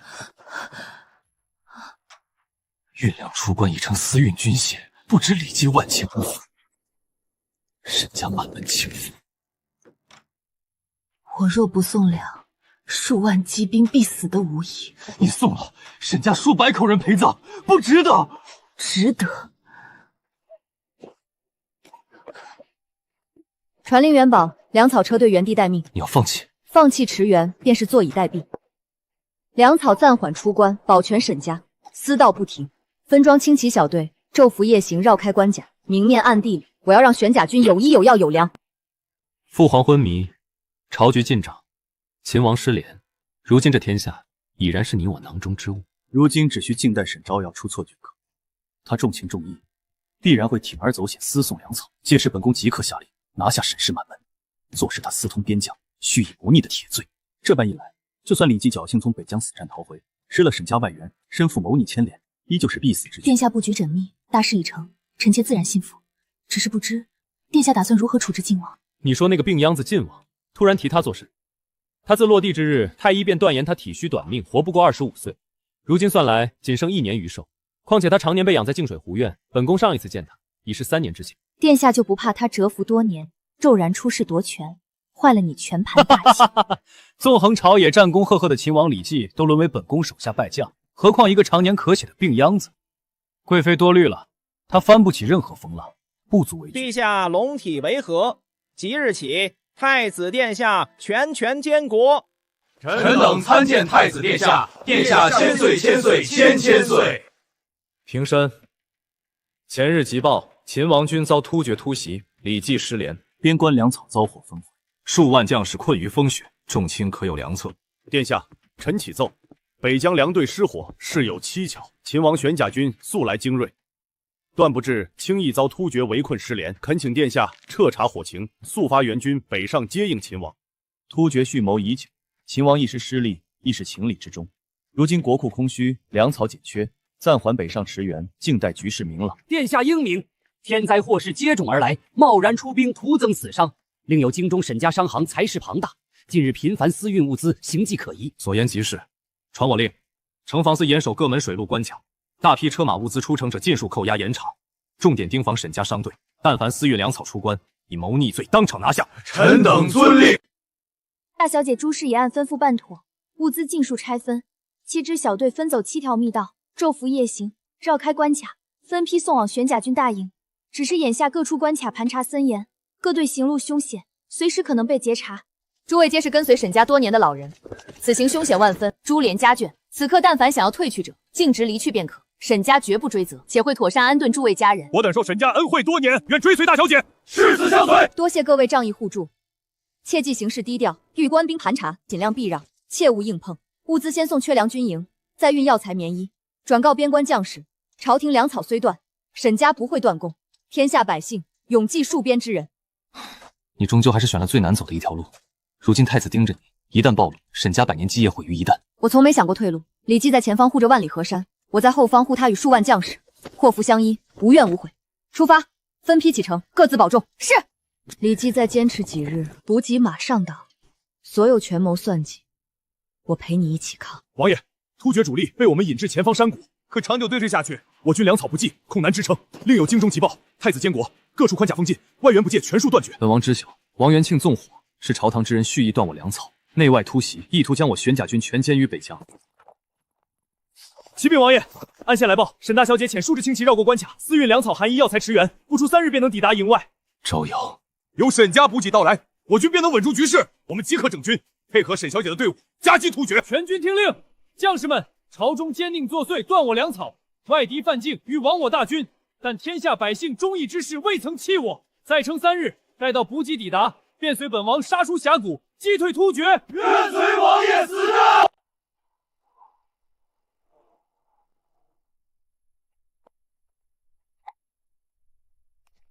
大小姐，前方便是玄甲军外围哨卡地界，突厥游骑时常在此游荡，需万分小心。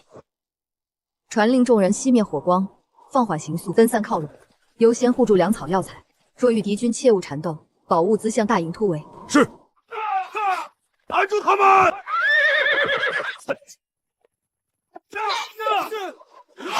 分出人断后，其余人继续前进。来者何人？支部，此地乃大军防区。我乃京城沈氏沈招摇，特押送粮草、棉衣、药材前来驰援大军，烦请通报。胡闹！京中局势凶险，太子四处搜捕，已经亲自闯至刀兵之地。数万将士困于风雪，缺粮少药，我坐不住。朝堂断了前路，我便为你们踏出一条生路。物资已尽数送达，即刻清点分发。属下多谢沈大小姐雪中送炭，将士们有救了。物资已至，我的任务完成了。如今突厥大军盘踞前方山谷，你们接下来打算如何应对？突厥与朝中奸人内外勾结，妄图困死我军。如今粮草补给充足，便是他们的死期。突厥主力尽数盘踞葫芦谷，谷口狭窄，谷内开阔，两侧悬崖壁立，看似易守难攻，实为绝定。王爷所言极是，葫芦谷只有前后2处出口，一旦被封堵，谷中敌军插翅难飞，只是敌军人数不少，硬拼伤亡恐会增加。我早已遣2支轻骑潜至谷后，扼守后山隘口。明日拂晓，主力正面佯攻，又突厥全军出战，待其主力离谷山崖伏兵，即刻投放滚木雷石，封死谷口，前后合围，一举全歼敌军。突厥人久居塞外，耐寒却不耐围困，他们粮食本就有限，如今我军补给充足，哪怕短暂对峙，对方也必军心大乱。你考虑周全，此番多谢你。待战事平定，我自会护你与沈家周全。我从不求回报，你守国门，我不过是尽一份心力。眼下大敌当前，先同心退敌。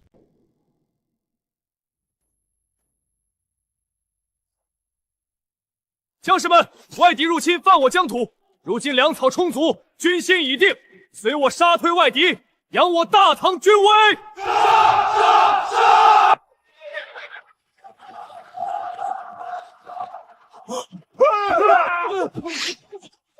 全体集结，迎战！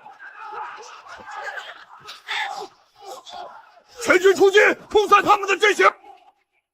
动手，封死谷口！不好，中计了！快退回谷中！现在想退，晚了。左右两翼合围，谷后伏兵杀出，全歼敌军。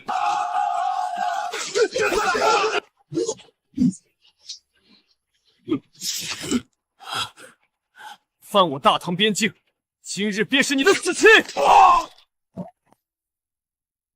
突厥主力覆灭，边境暂时安稳，传令各营就地休整，修缮关隘，安排降兵劳作戍边，严加防范残部反扑。启禀王爷，京中再传密报，太子得知大小姐私自运送物资出关，已定罪沈家通敌附逆，查封京城全部沈家商后，全城搜捕沈家族人。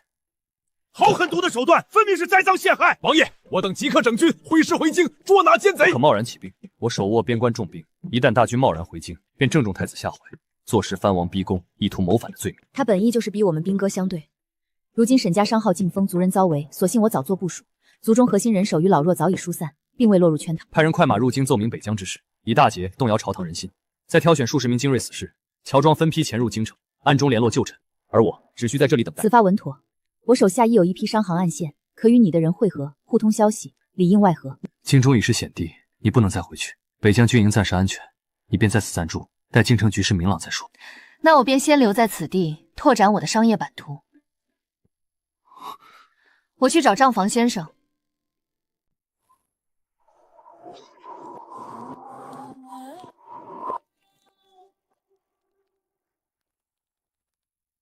从此时此刻起，这里是生意场。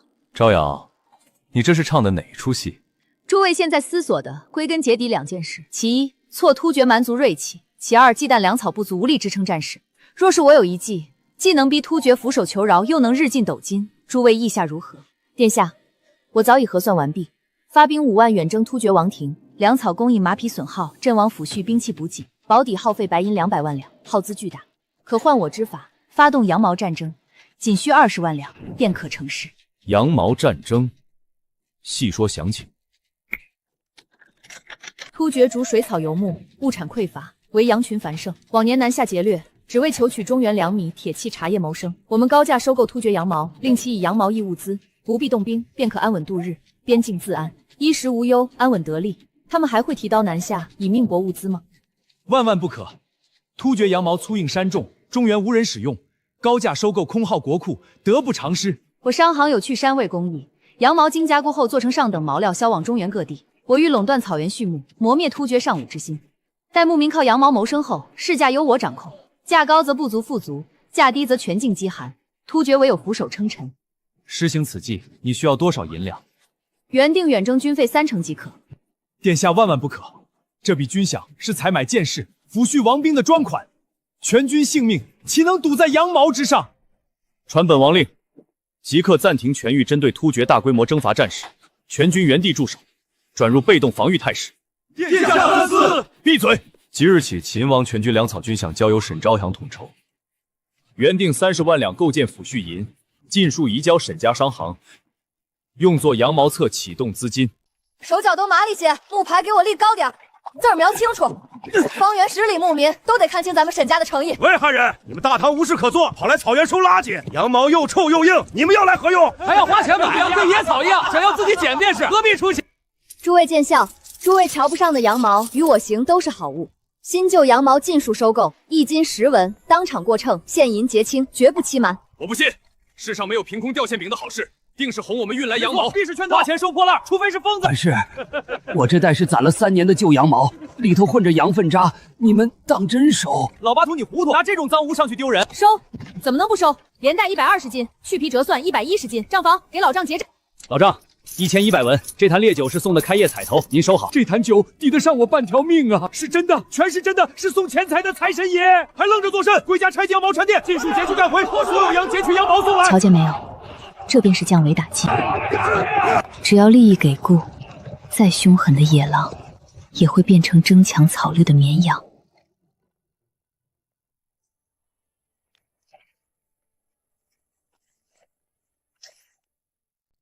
诸位首领，你们还当大唐最值钱的是丝绸？汉人休要满口胡言，丝绸滑顺如水，乃是天上文霞之鹫，岂能不算珍宝？ 丝绸不过寻常附加之物，长安宫中圣人独偏爱草原出产的软黄金。软黄金便是羊毛，以大唐工艺织就，寸毛寸金。眼下长安贵妇若无羊毛衣料，出门皆遭人取笑粗鄙。咱们平日垫脚铺棚的羊毛，竟这般贵重，连大唐圣人也穿戴。何止穿戴？ 圣人上朝龙椅，3层加厚羊毛毡铺垫，此羊毛能吸纳天地灵气，久坐可修身得仙，这便是独一份的皇气。难怪沈氏商行疯了一般收购羊毛，原来是进购大唐皇室给圣人铺龙椅用的。你说你手中有长安宫廷独有的宝物，若是拿普通金银糊弄本宫，当心。雅士说笑，民女万万不敢欺瞒。来人，呈宝。 这便是你口中至宝，触感粗粝，远不如丝绸顺滑。贵人有所不知，粗糙才是这件宝物最珍贵之处。此乃皇家专属磨砂质感。磨砂感，长安御医有言，过于顺滑的羊毛只是凡品，这种带夏威颗粒的料子贴身穿戴，可刺激周身穴背，活血化瘀，是顶级养生好物。本宫好似真有温热气流在皮肉间流转。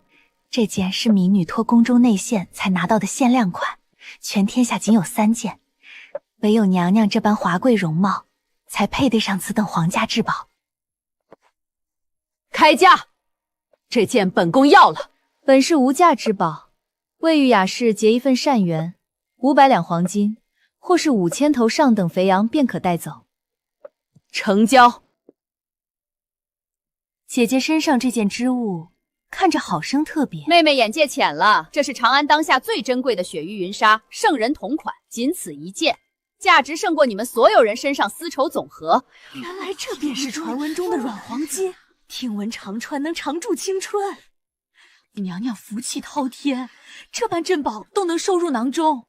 恳请可汗扩大羊群养殖，大量剪毛对外售卖。传令全境各部削减战马存量，全力繁育羊群。 大唐偏爱羊毛，咱们尽管大量收割，减至羊身光秃也无妨。大汗英明。首领，辰时草料已经喂完，今日特意多加2升黑豆。又添黑豆，他一日要耗多少粮草？吃粮乃是千里宝马，食量本就远超寻常牲畜，一日草料抵得上10只羊整日口粮。10只羊，10羊日产10斤羊毛，可换数百文钱。一匹战马每日吃食便耗银1两，2相折算，日亏2两。首领，您这是何故？拉出去宰了。 腌好肉卖给往来商队，马皮剥下换酒。万万不可，首领！治疗是咱们部族的荣耀，日后若是再起战事，咱们拿什么冲锋陷阵？何来战事？大唐商队争相高价收羊毛，白银源源不断送入草原，草场有限，养马便不能牧羊，马生不出寸金羊毛，留之何益？无需多言，除却数匹运羊毛的驼马，营中所有不产毛、耗粮草的战马尽数处置。 耕牛悉数宰杀，麦田尽数推平，全欲改草场牧羊。屠戮大叔，我的战刀打好了吗？什么刀？你要与人厮杀？打什么仗？我要大号羊毛剪刀。家里2把弯刀，我打算用了重铸剪刀，旧剪刀太钝，10几只羊便磨坏。白白耽误我赚钱。你看那边，今早送来的，全都等着回炉重造。就这么多？那我要等到什么时候？申氏商行明日上交100斤细羊毛，价格直接翻倍。想插队，得加钱。加便加，1把快剪刀，2日便能回本。这剪刀剪羊毛如同切嫩豆腐。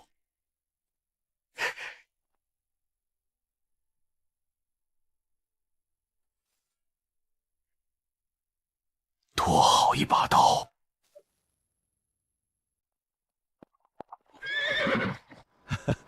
刘掌柜，总算盼到您。这半月不足收的上等细羊毛尽数入库，库房堆得密不透风。巴图老弟辛苦了，货品成色不差，按老规矩置换，不会亏待诸位牧民。东家体恤突厥众人养羊辛劳，50车精米，20车烈酒，10车上等丝绸，换你整仓羊毛。这般细米，往年拼死劫掠边境都未必能抢到，如今只需动动剪刀，原粮草源源不断送上门。只要羊毛源源不断，沈氏商行便是你们永久粮仓。诸位只管安心剪毛，衣食物资大唐尽数供给。种地打猎苦不堪言，哪有这般舒服日子？大汗，天大喜报！半年羊毛同商，国库税收暴涨10倍，是突厥立国以来从未有过的富庶。天汗当年亲率铁骑南下浴血厮杀，也只抢得少许残粮布匹。如今本汗只需令各部养羊，金银粮食主动送上门。大汗圣明，乃是长生天赐予我突厥的旷世明主。依我看，大唐人愚不可及，放着粮食丝绸不用，反倒争抢咱们年年可再生的羊毛。中原皇帝分明昏聩。大汗，万万不可再这般下去！大汗明鉴，战马几乎屠尽，胜者羸弱不堪。昔日挽3弹硬弓的勇士，如今只知剪刀。若大唐断了粮草，纵有满山羊毛，拿什么充饥？老糊涂懂什么通商大道？如今是他们有求于我突厥，绝非我们依附大唐。大汗，非我族类，其心必异。沈招摇是心怀诡计的妖女，粮仓空虚，5倍尽废。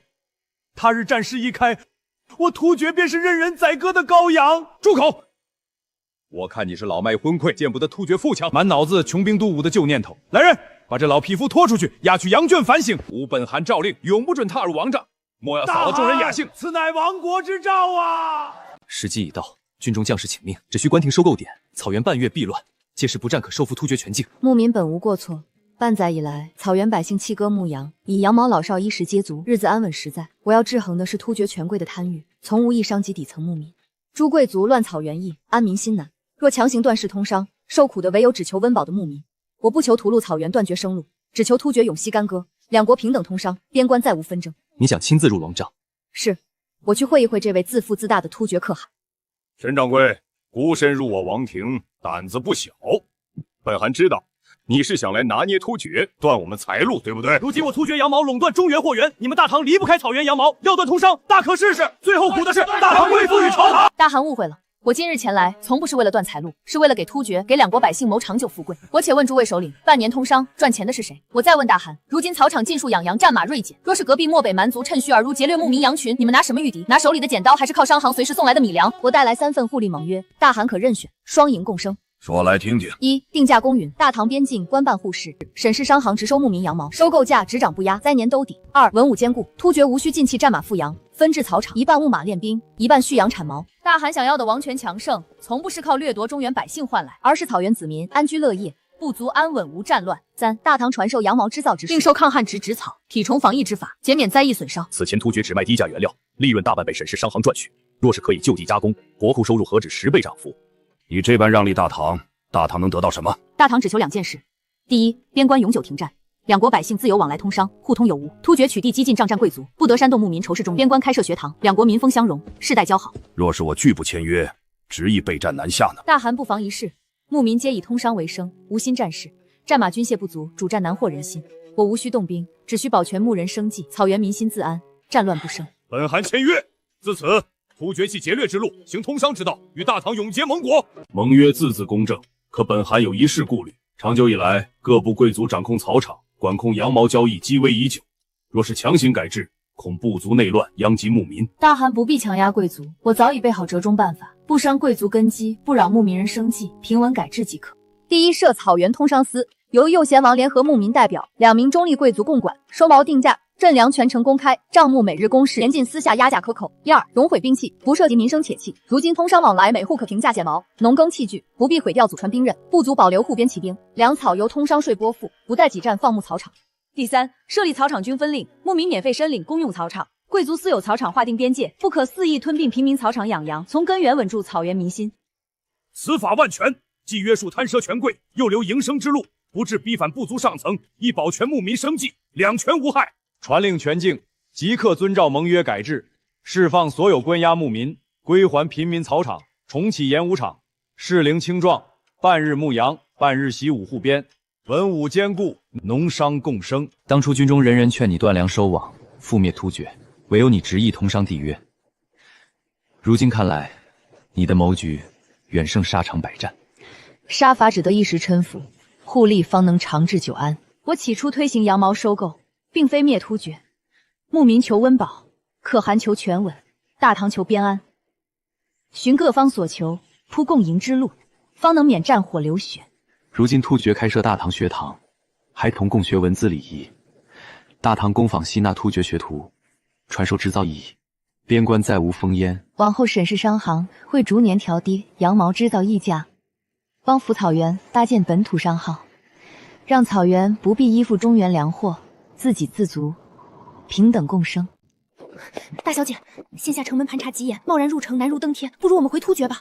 越是严查，越说明太子心急，他想抓我立威，我偏要潜入城中。沈小姐打算去何处？我等愿护你左右。净水湖苑，晋王。晋王，人人都说他体弱多病，常年闭门不出，去找他有用吗？如今朝中老臣左右为难，太子气焰嚣张，唯有这位闲散的晋王，身份正统，又身处局外，是我们唯一的突破口。不必惊慌，我奉我家主子之命前来迎接沈大小姐。沈大小姐，我家殿下早已料到你会回京，在此等候多时了。风雪空寒，还请随我前往净水湖苑一叙，有劳引路。沈大小姐千里奔波赶回京城，一路辛苦了。殿下既然知晓我的来意，我便不绕弯子。如今太子监国，温贵妃把持后宫，秦王远在北疆，大唐危矣。殿下身为皇室亲王，难道打算一直置身事外吗？我自幼体弱，常年闭门静饮，深宫权争，朝堂纷争，我本无心过。可太子与温贵妃狼子野心，祸乱朝纲，构陷中原。我纵然一心避世，亦不能坐视江山倾覆，苍生受难。殿下心中想必已有对策。陛下生死未卜，我已不心腹伺机潜入，届时清剿叛党，师出有名。京中元老重臣、禁军将领皆心存愤懑，只是慑于太子威势，隐忍不言。我暗中联络，收拢朝臣军心，传信礼记，整顿兵马，驻守待命。京城一旦起事，便可内外联动，一举定乾坤。主子，东宫侍卫巡查至此，已至院外。无妨，沈姑娘随青竹从后门离开，我在此应付巡查便是。太子目中无人，轻敌自大，如今正是我们收网的好时机。传令下去，按原定计划行动，今夜便尝试联络养心殿。属下遵令。陛下，属下奉晋王密令觐见。太子勾结温贵妃谋逆作乱，恳请陛下赐下手剑，以平定叛党。贵妃娘娘吩咐，今夜风寒加剧，特送来驱寒张药，速速开门。守住殿内所有出入口，彻查殿中每一处角落。陛下，方才何人来过？与外人暗中勾结，只会招来杀身之祸。今夜已然走漏风声，必须加快夺权计划。北疆秦王李继直留边关，私收沈家粮草，图谋叛乱。沈招摇散尽家财，资助逆臣，通敌叛国，罪证确凿。王延庆呈上供词。在下明鉴。秦王李继半年前便与沈招摇私结逆盟，分批私运粮草，资助秦王部众，更有实证。沈招摇亲笔致信突厥王庭，许诺突厥攻破北疆3城后，割让河西3镇为仇，诱突厥出兵，联手夹击朝廷玄甲军。昔日峡谷粮草焚毁，绝非天灾，乃是李继为销毁贪墨粮饷账册，蓄意纵火。沈招摇，你自投罗网，禁军拿下他，打入天牢。太子不必急着定罪，不妨听听证人说辞。隆冬山谷焚毁军粮，究竟是天降天火，还是蓄意纵火？我乃突厥右贤王心腹，我突厥从未与秦王李继缔结盟约，亦未曾收受沈家半封秘书，分毫钱财。百官静听，真正私通突厥者，乃是当朝太子李空。半月前，王元庆持东宫专属谕令，密赴突厥王庭传信，奉太子密旨配合许诺，于峡谷围歼玄甲军。待太子登基，便永久开放北疆户市，年年供给突厥粮草锦缎。峡谷军粮是王元庆亲自带人，深夜泼洒火油，纵火焚毁。小人乃当日粮营一夫头目，可为突厥所言作证。那日是王元庆率领东宫亲兵乔装流民潜入梁营，纵火焚毁军粮。事后他斩杀小兵灭口，又逼迫我等义夫，敢泄露实情，便诛灭全家。都是收买的乱民，满口谎言，全部斩杀！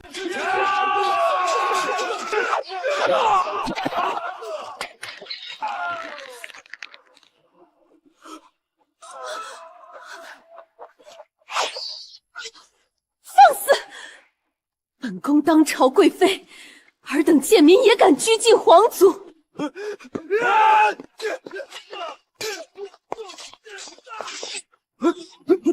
你逃不掉的。你私通突厥，纵火焚毁军粮，软禁先帝，构陷秦王，桩桩件件皆是死罪。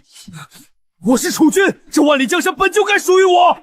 你既手握重兵，功高震主，他早晚必会谋反。沈招摇，满朝文武，天下百姓，你们所有人，迟早都要为我陪葬。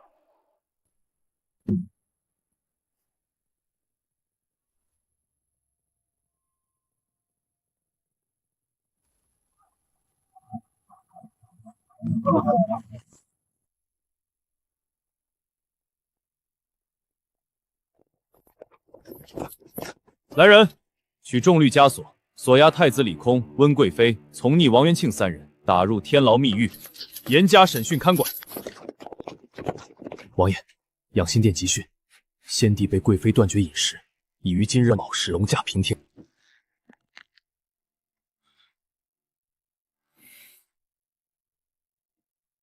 密狱严加看守，无本王手令，任何人不得探视。暗卫来报，先帝遭温贵妃软禁养心殿，惨遭段氏苛待，已于今早驾崩归天。先帝驾崩，国无君主。秦王平定东宫逆乱，大破突厥，复边关万民，呈堂奸佞。臣等恳请秦王殿下登基称帝，继承大宝。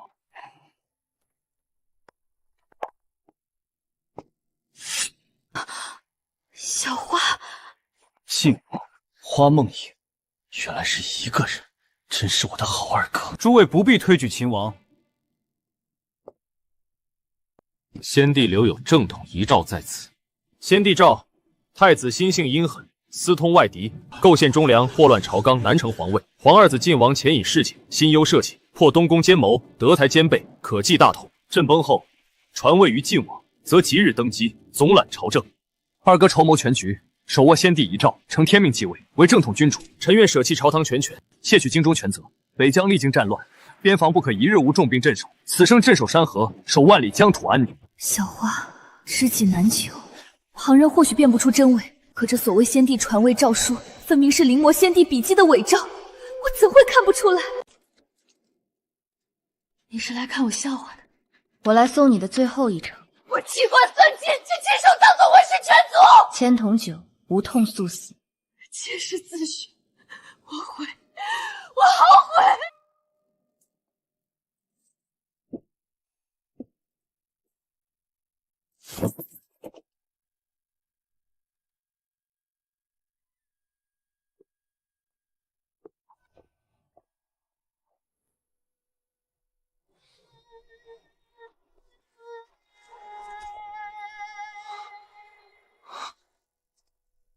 招摇，你怎么来了？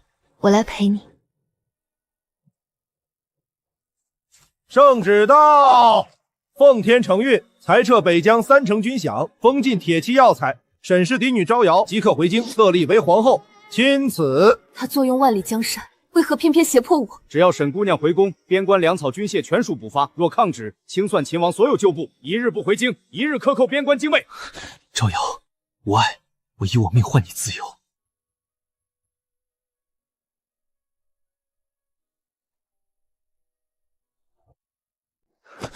招摇，我从无夺权谋反之心，只想安分戍边，护你安稳。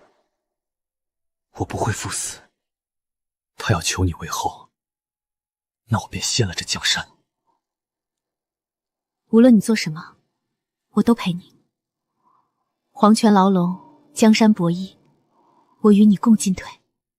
有你这句话，即使粉身碎骨，我也无所畏惧。傻瓜，说什么死不死的？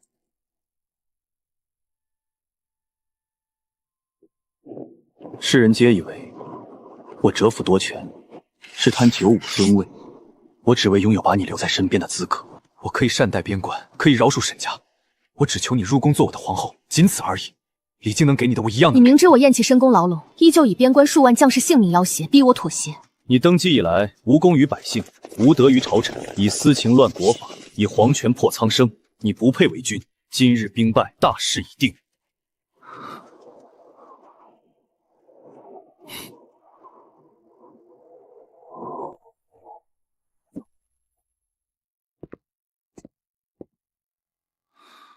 就这样结束了。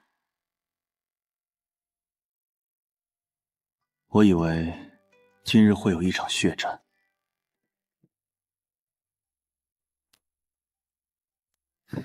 可如今你却觉得像是去菜市场买了个菜一样简单。招摇，你也别闲着，既然接手了，咱们就得盘盘家底儿。你看看这宫里的开销，紫宸殿立柱每年都要刷一遍金漆，明年起全部换成桐油，还有脚下这波斯地毯，边角都踩秃了，还铺在正殿，收拾出来当古董变卖。还有这张龙椅，通体纯金打造，质地过硬，久坐伤腰椎，回头直接熔成金锭归入国库。换一把红木座椅，铺层加厚棉垫。说起来，这块破石头除了盖章理政，半点用处没有。你说，若是对外竞价拍卖，能不能赚一笔巨款？大婚当日，为显天家威仪，京城需净水坡街黄土垫道。即时起，全城百姓需闭门不出，噤声回避，不得窥视奉驾。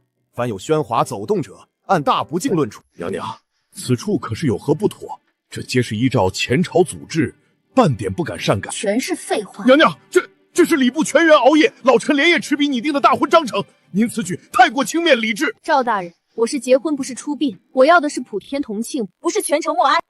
赵爱卿，你素来知晓皇后性子。可是陛下，礼制为本，无归附仪仗，何以彰显皇权尊贵？何以让万民敬畏皇家？敬畏还不简单，拿钱砸到他们敬畏。这是我的新方案，照着办即可。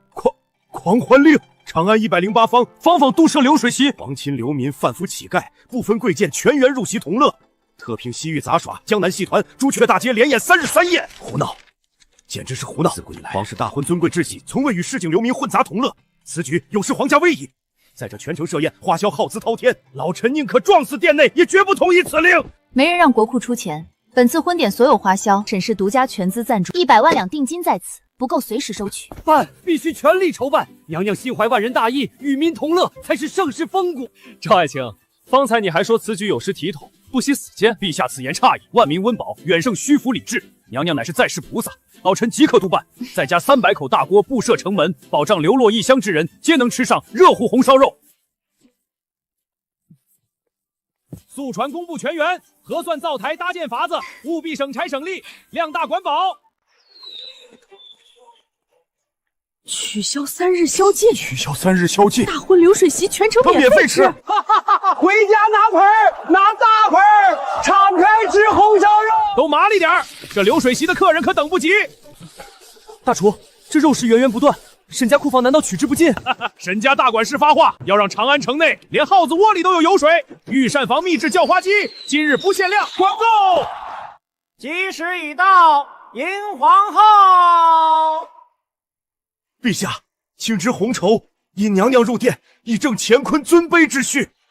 她是朕的结发妻子，要这束缚之物有何用处？陛下，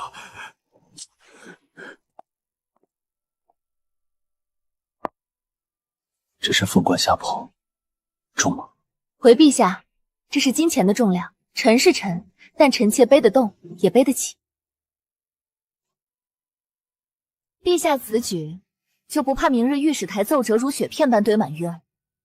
这是公然忤逆夫为妻纲，挑战千古礼制。让他们写，朕要天下皆知，沈招摇不是深宫摆设，是大唐一半的主人。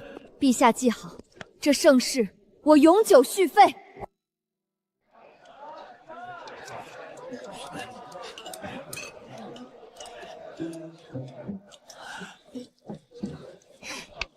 原来你躲在这儿啊！快点还钱，还不起就打工还债。这不是温如玉温少爷吗？几天功夫就成这样了。据说温家欠了沈家10几万两，10几万两，这几百年能还完啊！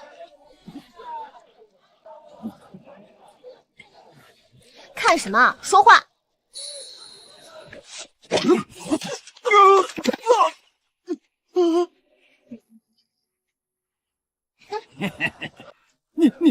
你什么你？文少爷，这几年的工钱还没结呢。结，马上结！我现在回家拿钱。上次我就信了你的鬼话，这次你别想跑。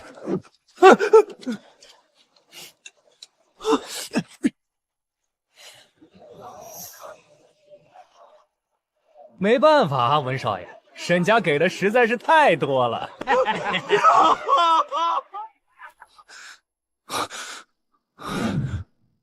我这是重生了。上一世我被害得家破人亡，这一次沈招摇，我定不会让你好过。死鬼，又在做什么白日梦？昨天流水席的10万个盘子不刷完，今天不许吃饭。你怎么在这儿？钱没还完，我会一直盯着你。不要怕，温如玉，这些只是冰山一角。老天爷！